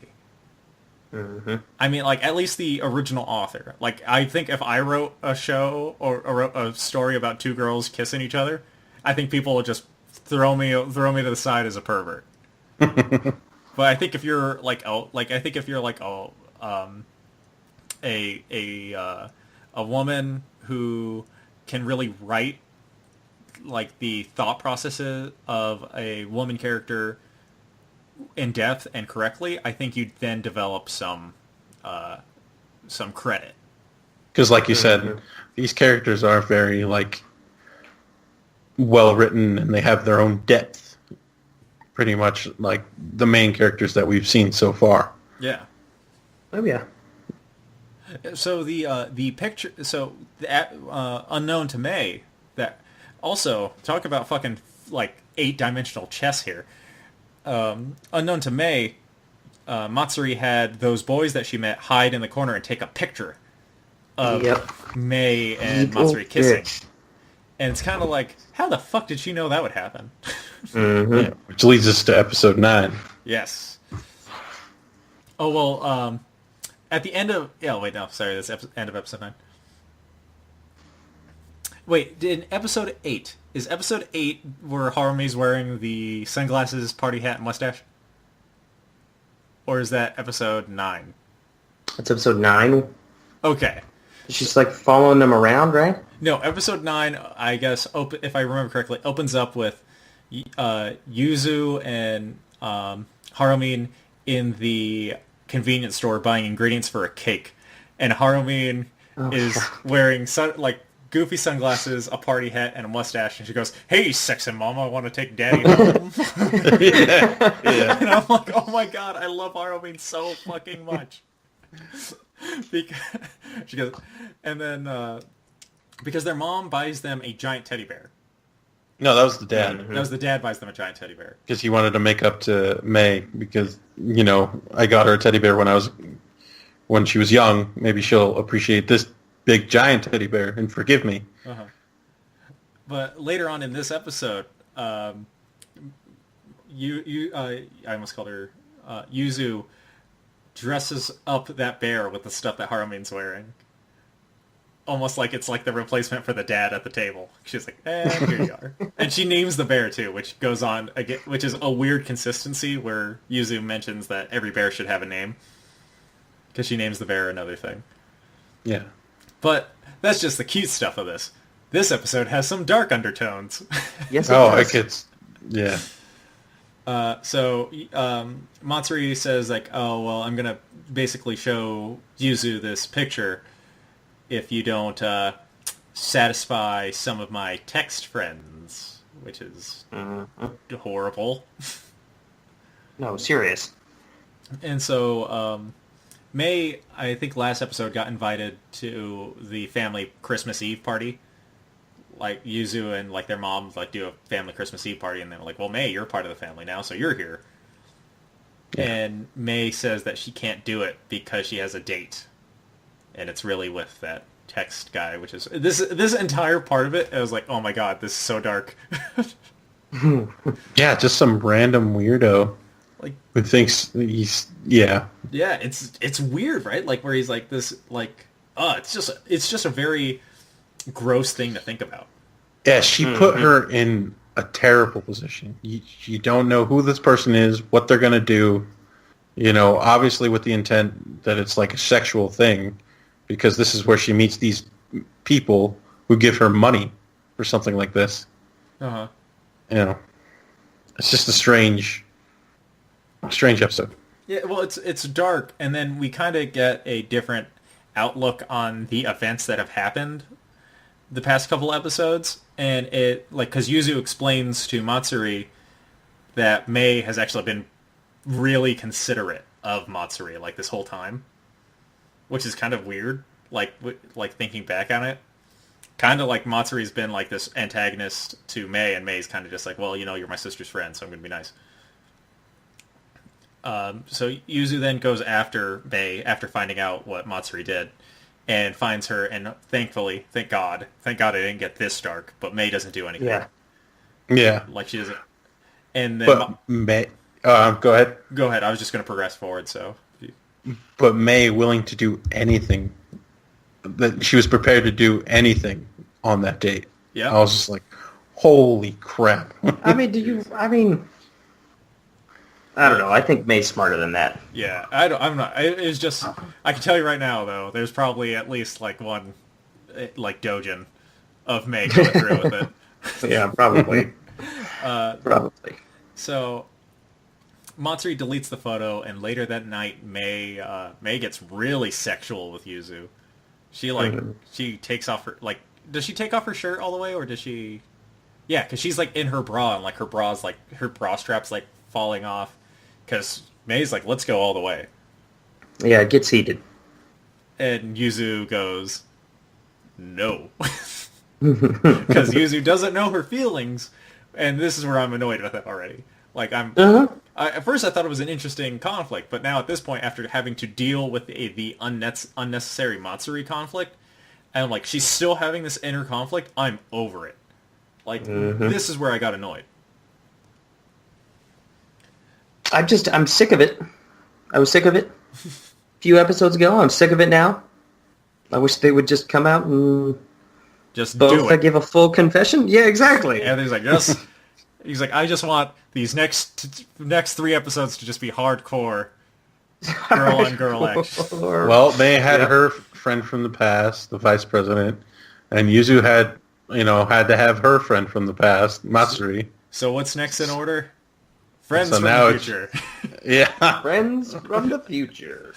So everything's a little tense because Mei offering to sleep with Yuzu for, like, gratitude, and Yuzu declining. So it's a little tense between them. So tense that when school starts back up and they have a school trip, Mei wakes up and goes to the trip without Yuzu. She doesn't wake Yuzu up. Like, that's a little fucked up. But luckily... Yuzu, who's late for the school trip and misses the train, meets a girl from another school who also missed her train because she went back for a charm. She meets Sarah. Oni. Who's a tiny white-haired girl. Little weirdo. And I want to point this out. Okay, so Sarah says that she met her destiny. Like, she's like, I met my destiny at the train station. And Yuzu and her kind of hit it off as friends. And so Yuzu's like, oh, your destiny? She's like, oh, yeah, like... I felt like I met this beautiful girl, and so this is what I was talking about. I wanted to bring up later when we were talking about whether or not same-sex relationships are as accepted everywhere. Yuzu, a character who is fighting for her feelings for another woman, goes, oh, "How scandalous! Another girl? Oh my goodness!" Like, you said girl, and it's like. And you're kind of sitting there, and you're like, Yuzu, you're in the fucking same boat. Why are you like, oh my god, a girl?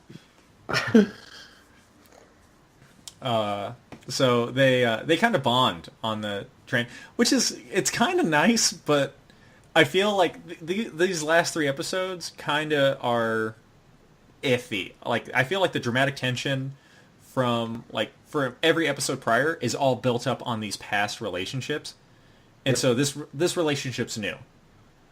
And about a couple hours old, and they're treating it like it's this really in-depth friendship that has lasted years through, like, World War I and II, and nothing has ever pulled them apart. See, to me, I'm also in the same boat of just like, yeah, they could have done without these last 3 episodes. Absolutely. Yeah. And just like, just had finished, Again, Yep. unnecessary. These episodes are unnecessary conflict again, because it's revealed that the woman that Sarah fell in love with is May, and Yuzu doesn't know that yet. Yuzu figures that out in like episode 11, right? Yep. Yeah. Yeah. So, Actually, yeah, you're right. There's a bath scene in episode 10 when Sarah Oni or whatever her name is, she's just like telling Yuzu that she has to go confess her love to whoever she loves, no matter the repercussions. And then it hits her, kind of. Well, not into the next episode, I think. It hits her. But still, I mean, like, go ahead. following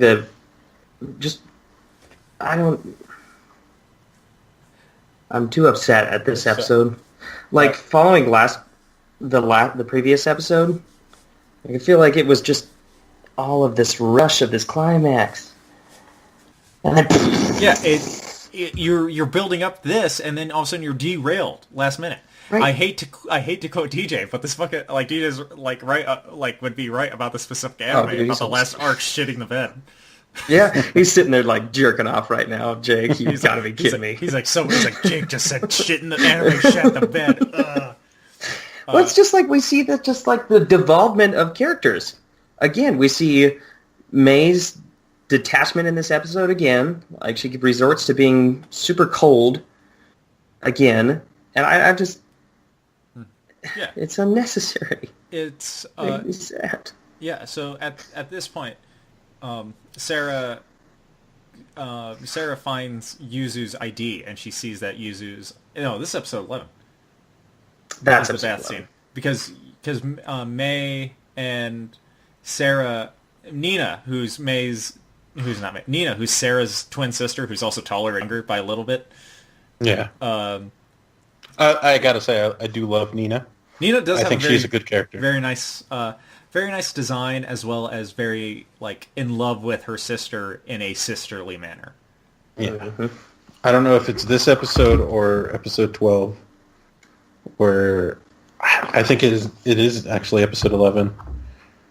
A lot of stuff happens in episode 11.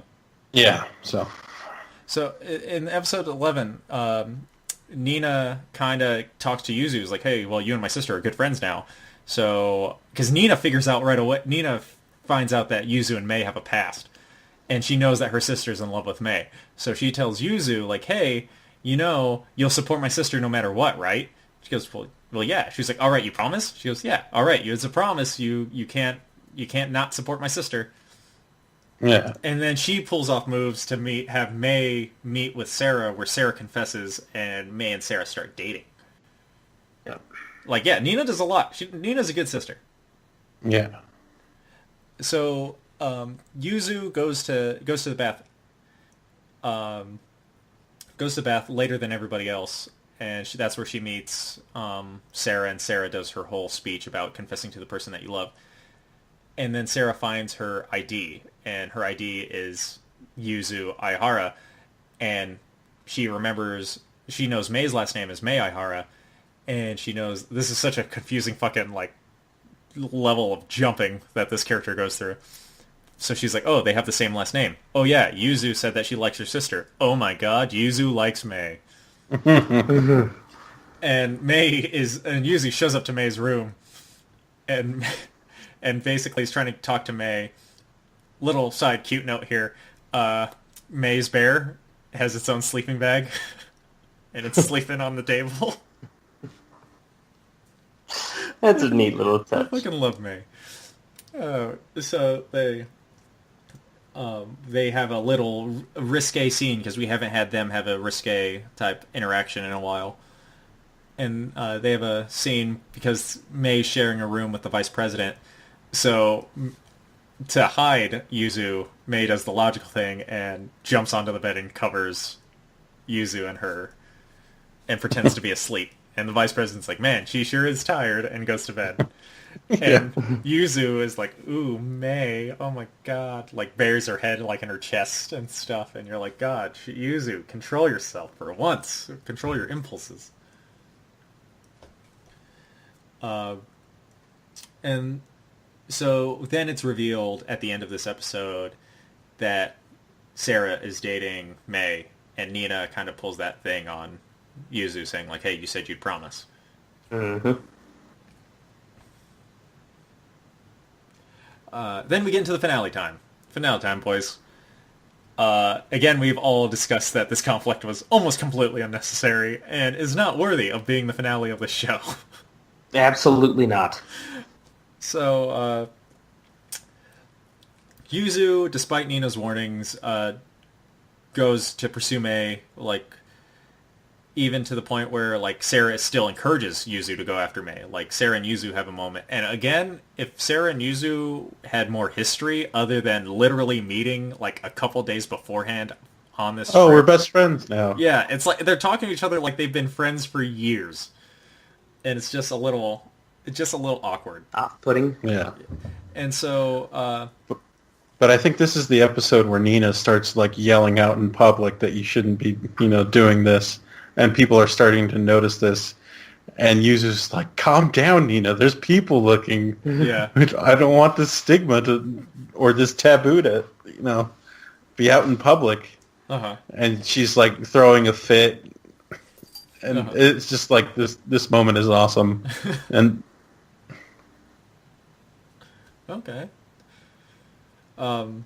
We get the chase scene that the opening makes us think will happen, where Yuzu is chasing May and she's like shouting her feelings, because at this point then Yuzu no longer cares about the stigma like that Garrison brought up, right? Like she's chasing May, she's yelling her feelings at May. Yeah, finally, time to confess. Yep, it's Yay. like it's a racing confession. Like she's running after May, shouting shit. She jumps off of a bunch of stairs, tackles her, and they kiss, and they apologize to Sarah for causing her trouble. And Sarah and Nina are like, you didn't cause us too much trouble. It's literally a weekend. It's been a weekend. Yeah. So Nina caused us more trouble when she had sushi once. I don't know. yeah. Yeah, right?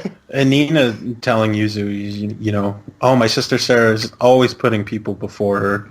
She deserves this. She deserves happiness. I was just like, damn, Nina, you are one good sister. Yeah, she's a very good sister. Yeah. So I put a little star next to Nina. I like almost felt like they were going to kiss, though. What, Nina and Sarah? Yeah. I think maybe they belong to each other? I was going to say, I think Nina and Sarah were introduced... The only thing I can think that they're introduced to the series for is to show that sisterly type of love. Like, we don't really get that sisterly type of love at all in the show for a show about stepsisters, and I think that's why they're there, is to show, like, oh, look, this is what sisterly love's supposed to be, not whatever's happening over there. And so so Yuzu and May then talk to each other, realize that they have feelings for each other, decide to act upon those feelings, and decide to start officially dating.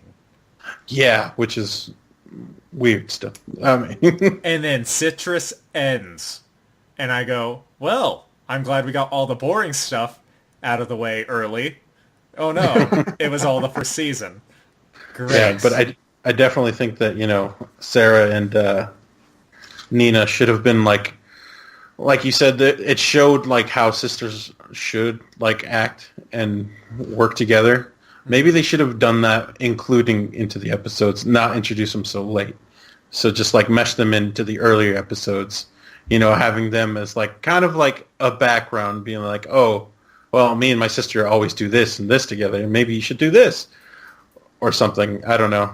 Instead of getting rid of like the last 3 unnecessary ones. Well, Garrison, I like the way you think, because after we talk in depth about a show, we like to talk about how we would fix it.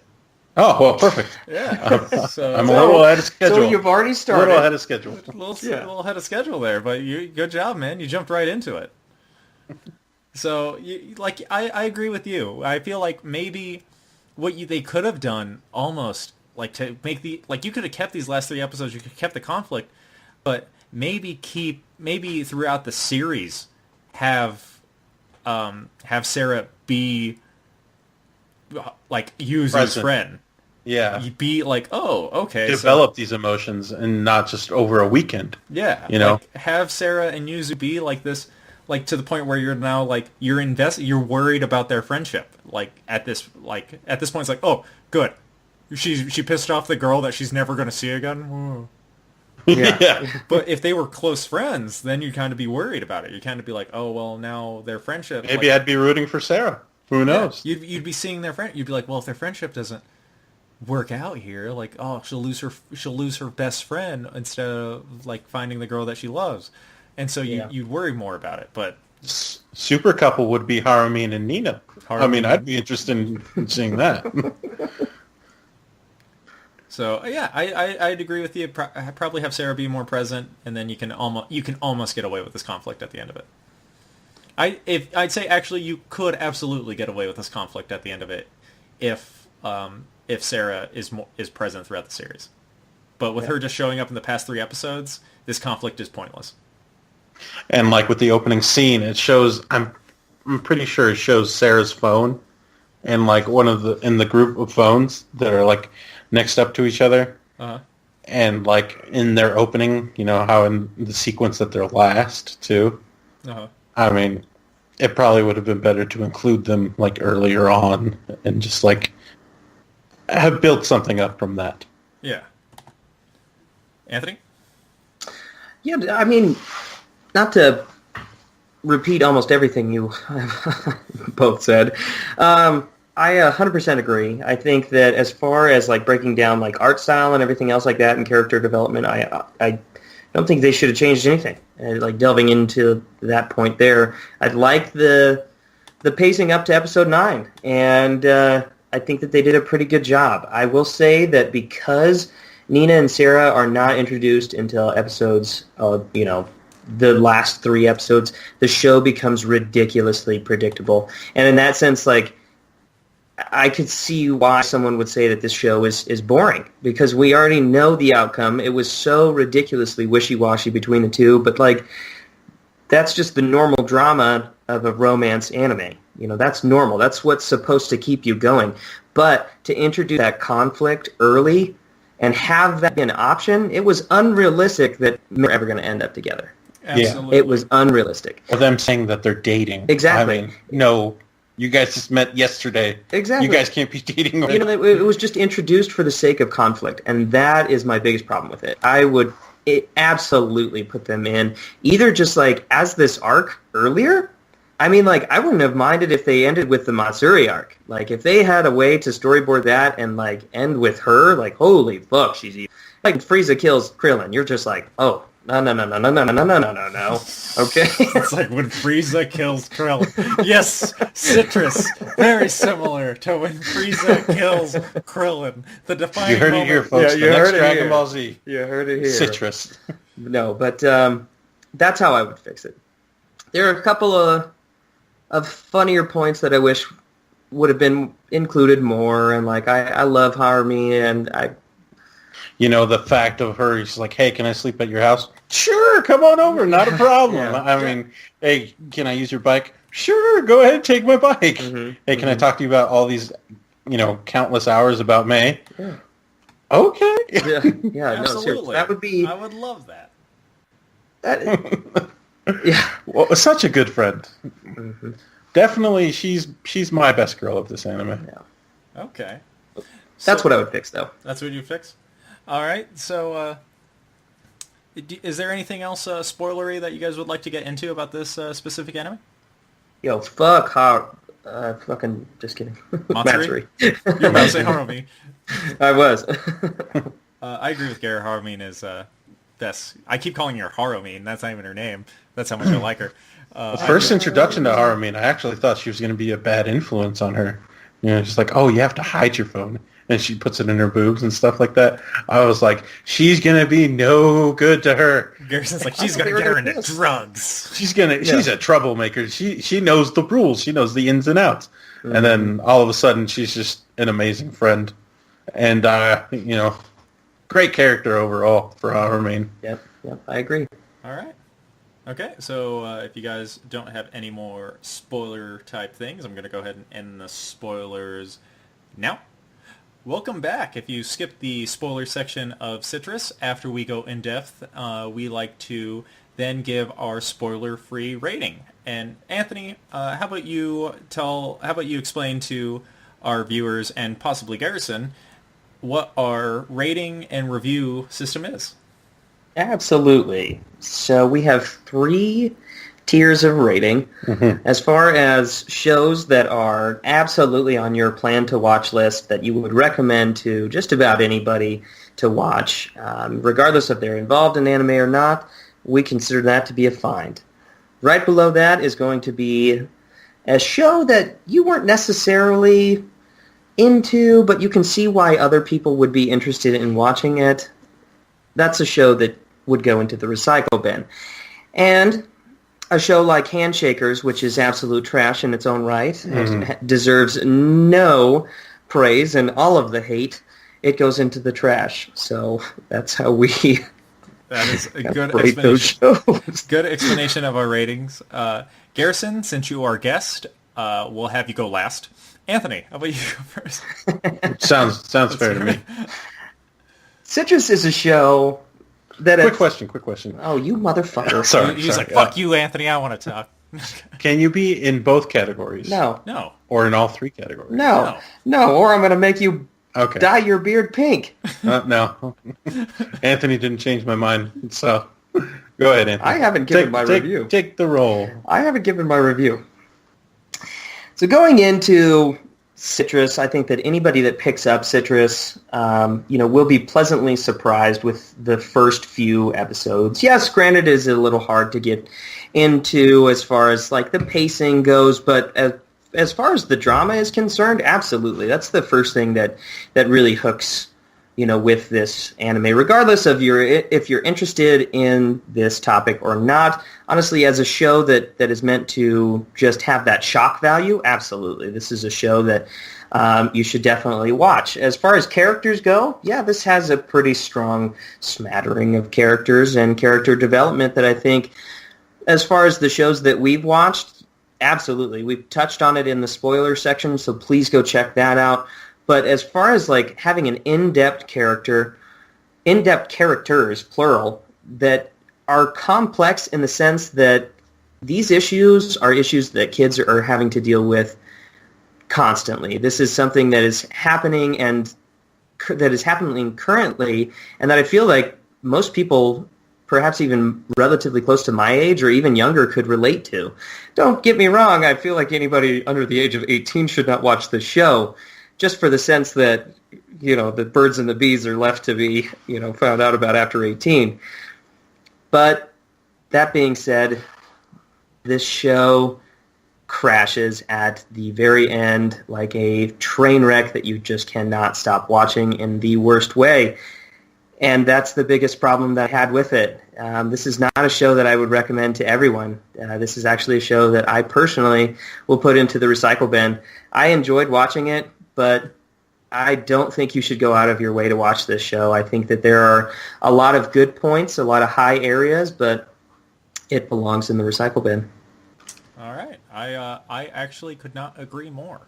I personally believe that the show, well, Anthony said, having such in-depth characters and great drama, just does really have some unnecessary drama towards the end. I think the drama introduced by our main cast is enough to carry the show from start to finish, but the show itself keeps adding these unnecessary conflicts to further increase the drama, which isn't necessary. I think that if you do have the interest of watching Citrus, you absolutely should go watch it, figure out what you feel about it. But if you saw Citrus and you went, I'm not going to watch that, you're not going to change your mind if you do watch it. The characters are great. There's some fun scenes. There's one specifically great character who we all loved in Harumin. And I honestly agree with Anthony in saying that, yeah, it should be in the recycle bin. All right, Garrison.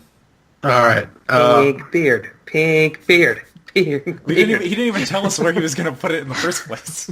So, I don't want to know. You tell us your... I actually agree with both of you completely.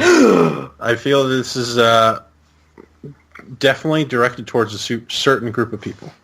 Maybe people who are struggling to, trying to find their sexuality or, trying to come to terms with who they like and, or I don't know, maybe the group of people that also like Eromanga Sensei, the fact of, the taboo of, oh, my sister, oh, my brother, maybe it's not right. I mean, there's probably a certain group of people that would actually really enjoy this anime, I think. But me personally, I think it would go in the recycling bin. It's got some good stuff, but could be polished up, for sure. I like that. It could be polished up. I like that. Well said. A little rough around the edges. I think so, too. Yeah. And to give the show some more credit for what it is, I think Anthony mentioned earlier, it's some of the most in-depth characters that we've had on this podcast. I agree. They are, so many of these characters are one-dimensional. Yep. For the sake of handshakers, I mean, they were two-dimensional in a three-dimensional world, but whatever. Yeah. All right. So that was fun. Citrus was a watch. Citrus was an interesting watch. I'm glad I watched it in a sense. But I mean, I don't think I would have necessarily recommended to anybody. Yeah, I agree. So after our wait, did you have one last thing you wanted to say about Citrus? No. All right. So after Are you sure? Yeah. Are you sure? Positive. Something along the lines of... vitamin C. I wrote down that it was a find, and Anthony changed my mind. No. Harrison, you have a pink beard now. Haramine is defined. Yeah, you know what? Yeah, that's a good point. All right, so after our anime that we watched this week, we talk about our currently airing anime, and our currently airing anime is Cells at Work, or Hataraku Saibo, if you were a weeb. I know I've complained about this every podcast that we've had, where I talk about how I have not looked up any information on Cells at Work, and I'm just not going to until the final podcast with it. I'll tell you all the details about who wrote it, who produced it, all that stuff when we dedicate a whole podcast to the whole series. Anthony, I've had you do this twice now. Garrison, what's Cells at Work? Cells at Work? Yeah, what's it about? Give us a brief synopsis. The cells working in the human body, fighting bacteria, viruses, anything that comes to mind, really. Everyday problems in the human body. All right, I like it. So this podcast, we're going to be talking about episodes 6 and 7 of Cells at Work. So if you don't want to be spoiled about Cells at Work, go ahead and skip to the time up above now. Okay, so episode 6. I got words for the Episode group. cute. Episode fucking adorable. I got words for the people over at Nerd Blaze. All right, I don't know if they are hearing this or if it's just Kobe. I got words for you guys. That flashback scene was not pointless. All right, that flashback scene was fucking great, and I did not know that red blood cells and white blood cells start out as something different. Me either. Didn't know they started out from the bone marrow either. Well, see that they make mention of that, but it's like if you're not familiar with any of those, you need that. Yeah, I didn't know that they turned into other. I always thought that when you have a red blood cell, it's a red blood cell. I did not know a red blood cell grows. I knew it comes from the blood marrow, but I didn't know it grew from a different thing. Bone marrow, sorry. I didn't know it grew from a different thing into a red blood cell. Erythroblast? Yeah. Erythroblast? Or yeah. Yeah, I did not know it did that. So I thought that was really cool. I thought that this was a great information about it. And it was cute. It was adorable. It was so we in episode 6 we get the first part of episode 6 we get introduced to red blood cell being her gets lost and ends up in the bone marrow. And she's like, "Oh, I remember being here back when I was a kid." And we get some in-depth world building here too, because it's like what they're all like genetically created, right? They're all like created in like tubes, right? Or mitosis. They're all like Yes. like mitosis. Yeah. Yep. And so I like this too because like it's kind of they're assigned jobs at birth, and she goes, "Well, she's got red hair. We can make her red blood cell. Sounds good to me." And I'll go into why absolutely, like, I joked around saying that this episode was needed because how cute it was, but this episode's needed because of this exact moment to explain the next episode. I agree. Yeah, this episode is needed. The mitosis, all this stuff is needed for episode 7. So we get introduced to red blood cell, and red blood cell is learning how to become, well, she's not a red blood cell yet, but she's learning how to become a red blood cell. So they're memorizing the map of the body, and then they have the little mini maze, but they all, it's just so freaking cute.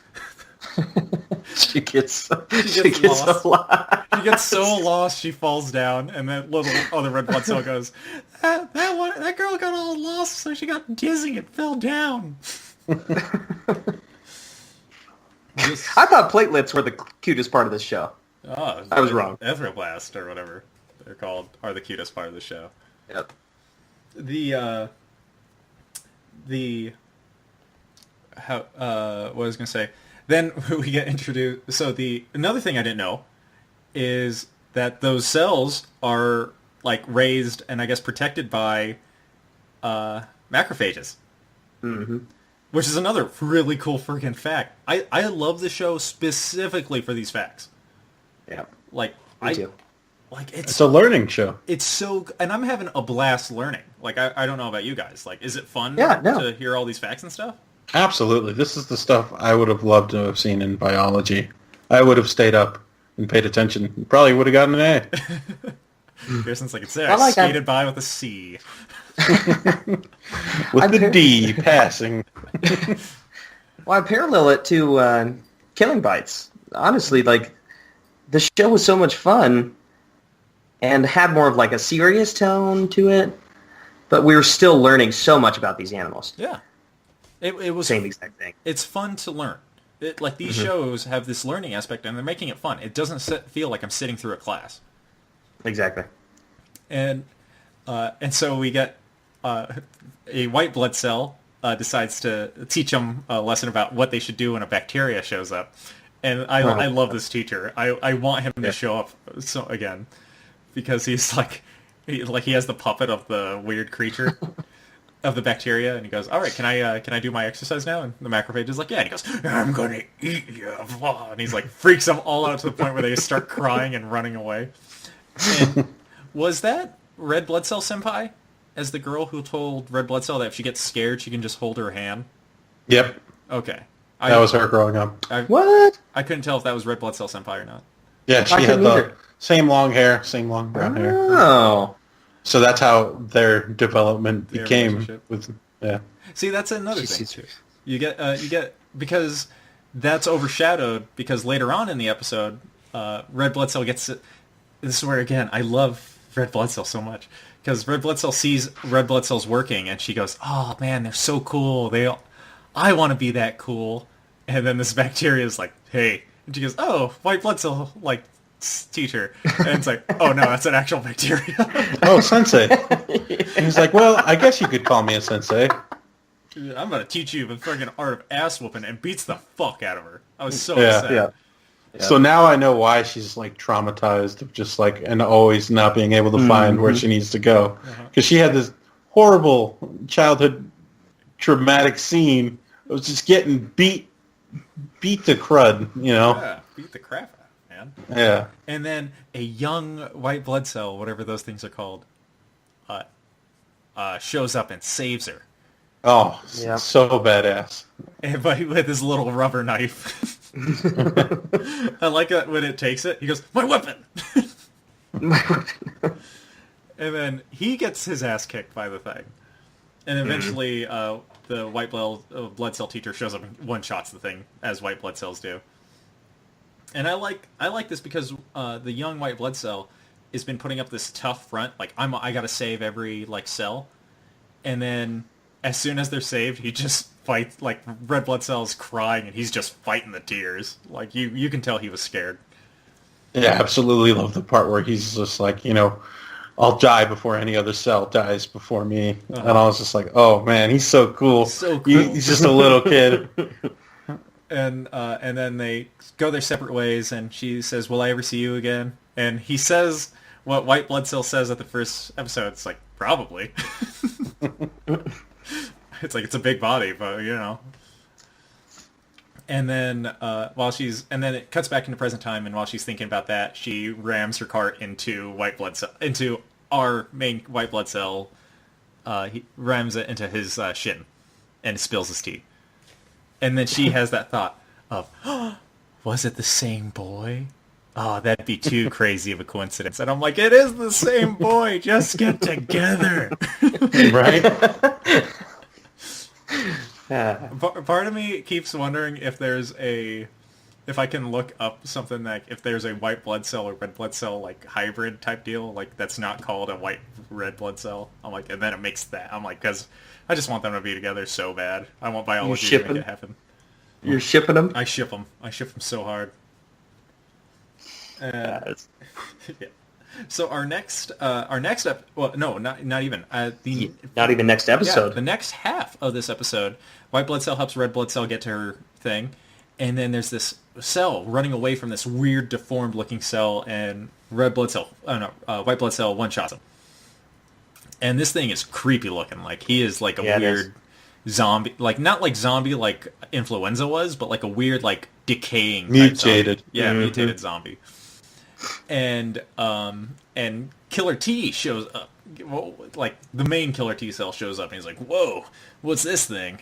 I'm like, "Well, Killer T cells handle all cell related problems, so good job there, neutrophil." And then NK cell shows up.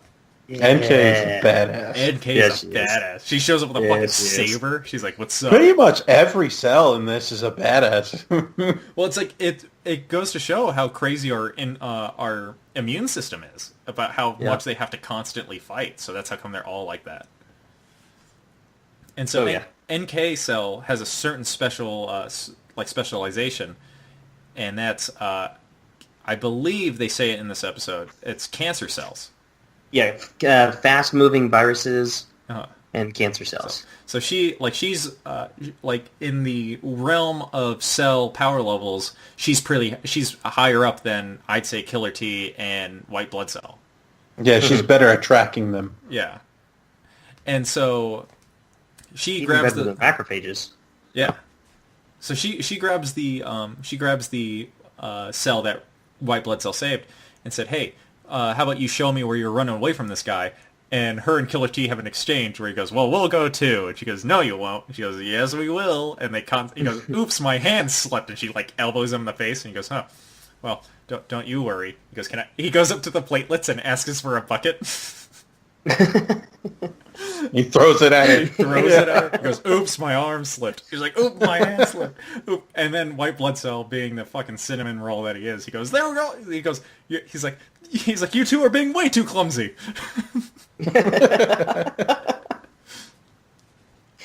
So our little fellowship of those three cells decide to take that one just regular cell to the area that he ran away from. Well, just NK. No, they all go. Yeah. Well, they all go, but NK is the first one to leave with that cell. Well, she's trying to leave, and then they bother her. They have that whole exchange, and they all go together. See, I remember it differently. I remember the white blood cell and Killer T get lost somehow, and they're looking around and stuff like that. No, they get there, and then NK, to cover more ground, NK splits the group. That's what happens. She goes, Killer T goes, "I get the white blood cell," because he doesn't want to be with NK, and NK goes, "Good, because I didn't want to be with a loser." And he's like, "You're the loser." Like they have a fun dynamic. So they get separated, and NK with the regular cell goes, "So are you gonna quit this charade now or what?" And the cell looks at her and goes, so you figured me out. And then the episode ends, and I'm like... Yep. I'm like, Cells at Work ended with a cliffhanger? What the fuck?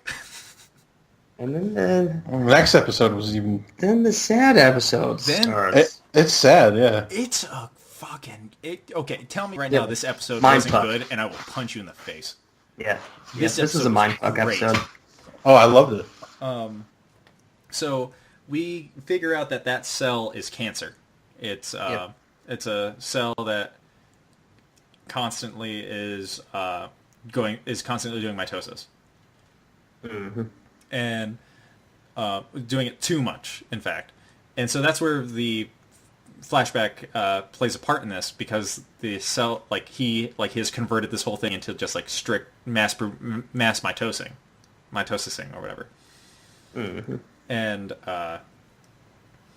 NK and him have a really great fight, and to the point where NK is like, what happens? Oh, he punches NK, and she goes, really? That's what you're gonna do? And then he puts his fist through a wall, and then punches her through the other wall, and she goes, okay, that was good. That one was good. And Killer T and White Blood Cell find more information about they realize, oh, this is cancer, and they get swarmed by a bunch of cancer cells, and they have a decent fight scene. And it's overall them just fighting this cancer cell, and then basically he's like, how does it feel to be ganged up on? And then we get a little flashback about cancer, and it's like, yep. And it kind of does take a dark tone where you feel bad for cancer. It's just like, geez.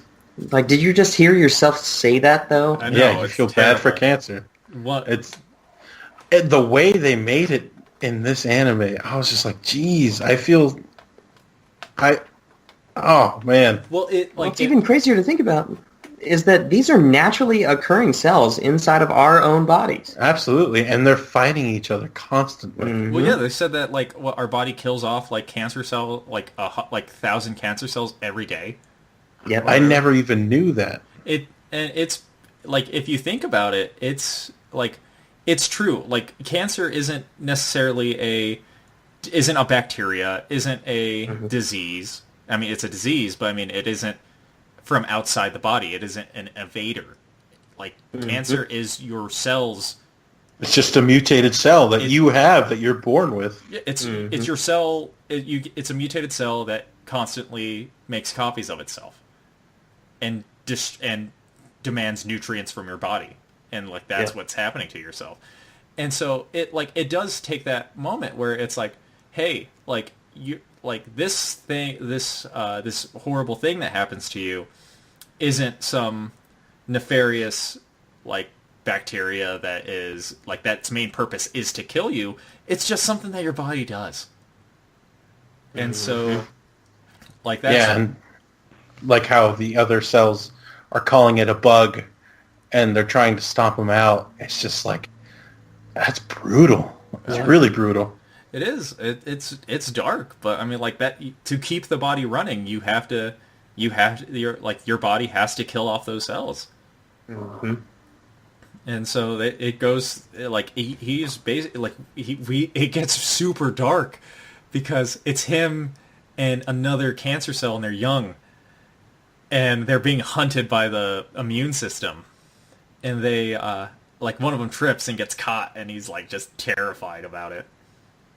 And it's dark. It's a terrible. It's a it as you said, it makes you feel bad for this thing. Yep. I mean, so he was such a great villain.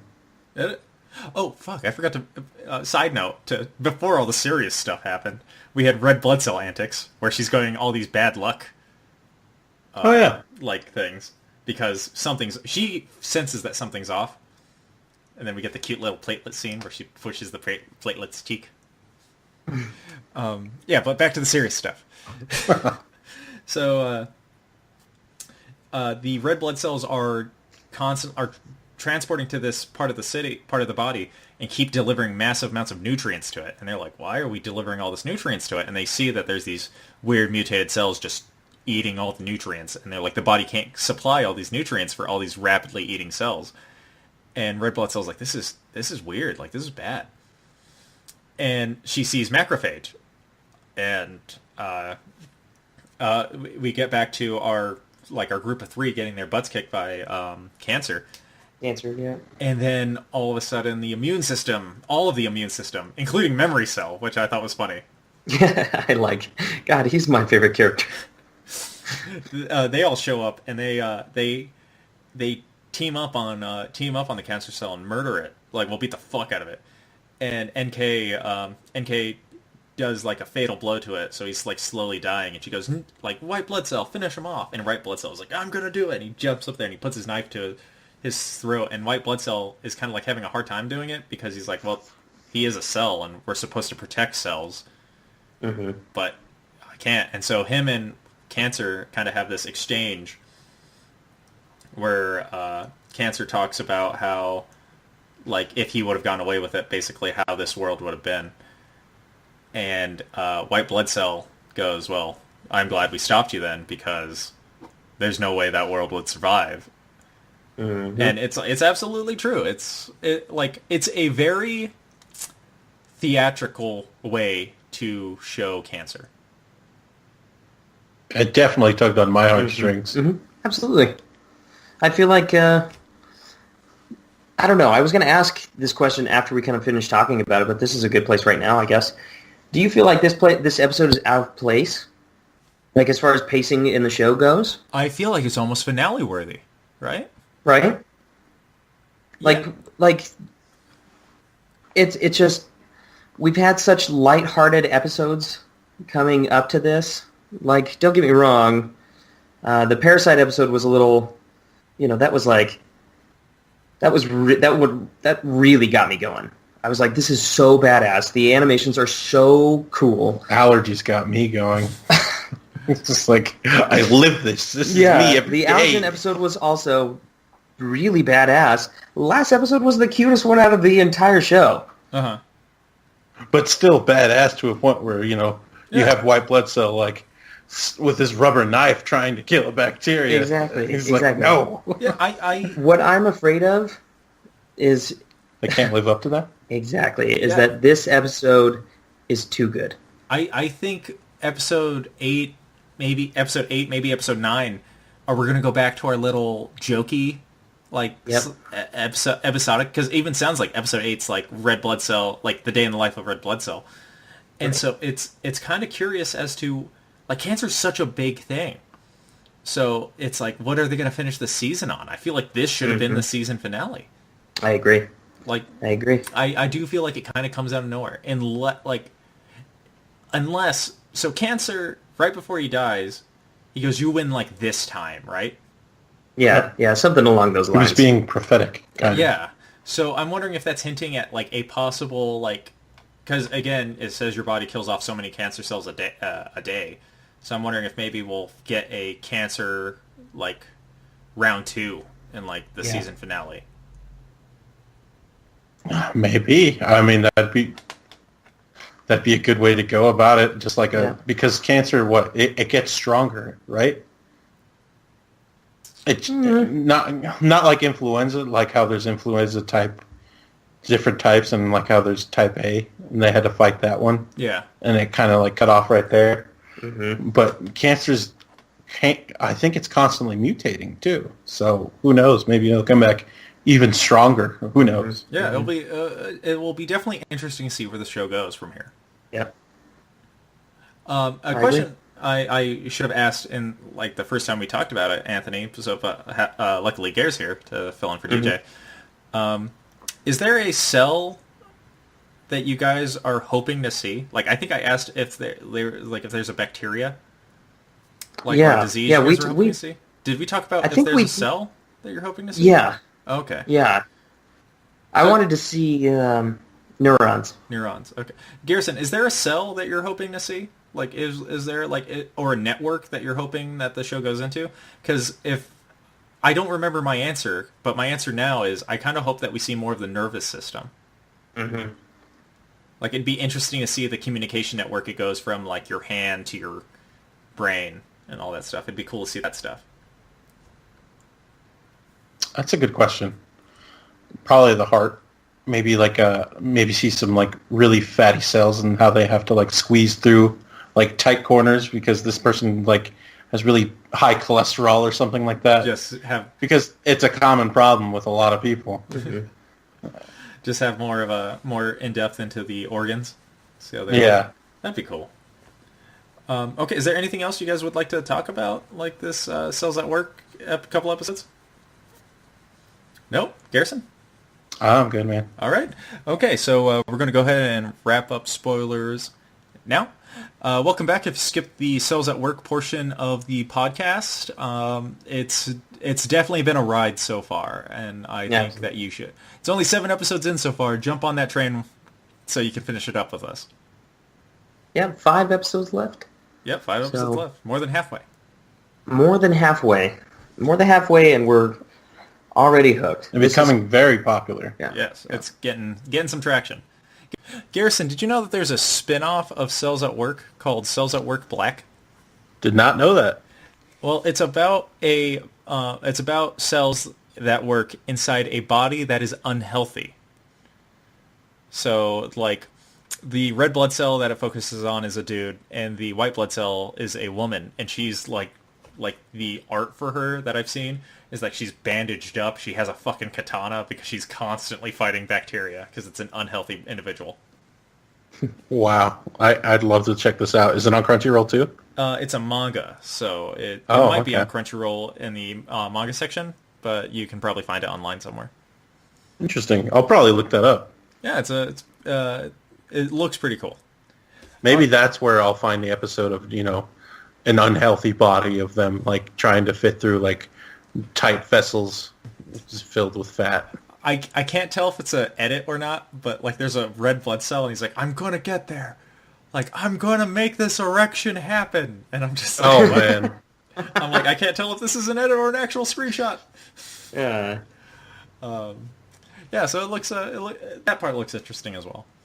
So after we talk about our currently airing anime, we like to talk about the anime that we're going to watch for next podcast. And this anime is near and dear to Anthony. Because Anthony, we're watching Soul Eater. Not. Oh, no! So we are going to watch the 12 episodes of Soul Eater Not that have a 6.2 rating on my anime list. So, not terribly low, but not high. Yeah. So, we're going to go ahead and we're going to, I brought it up on our halfway podcast, and I figured, you know what, we should watch that. Right on. So, join us next podcast to watch episodes 8 and 9 of Cells at Work, and to watch the entire season of Soul Eater or Not. Anthony, how about you tell them where they can find us? You can find us down in the link below to our Twitter handles. All of us are on Twitter. You can also find a few of us on Instagram if you look hard enough. Just type the same name in. It's there. So not as hard.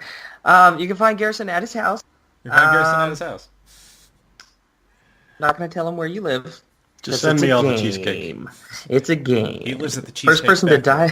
Find him. Yeah. Which one? First person to dye Garrison's beard pink wins. A big high five for me. Well, good luck.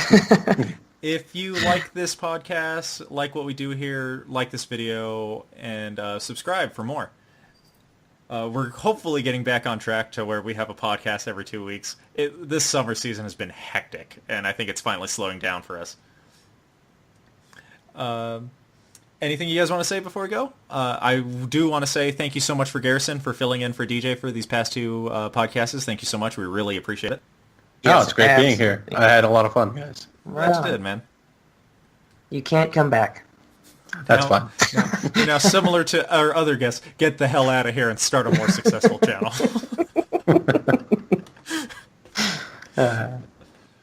Anthony, anything you want to say? No. I hope you guys are keeping up on the anime that we're watching. If you guys have any questions, leave a comment down below. Or a recommendation for a shitty anime that we should watch. Yeah, what's bad? We haven't asked that one in a while. What's a bad anime we should watch? Leave it down below. Yeah. I'm running out of ideas. I picked Handshakers too early. Just don't put Sword Art Online. That's all I ask. It's too long. It's 2 seasons. All right. Well, thank you for listening. Bye-bye. See ya.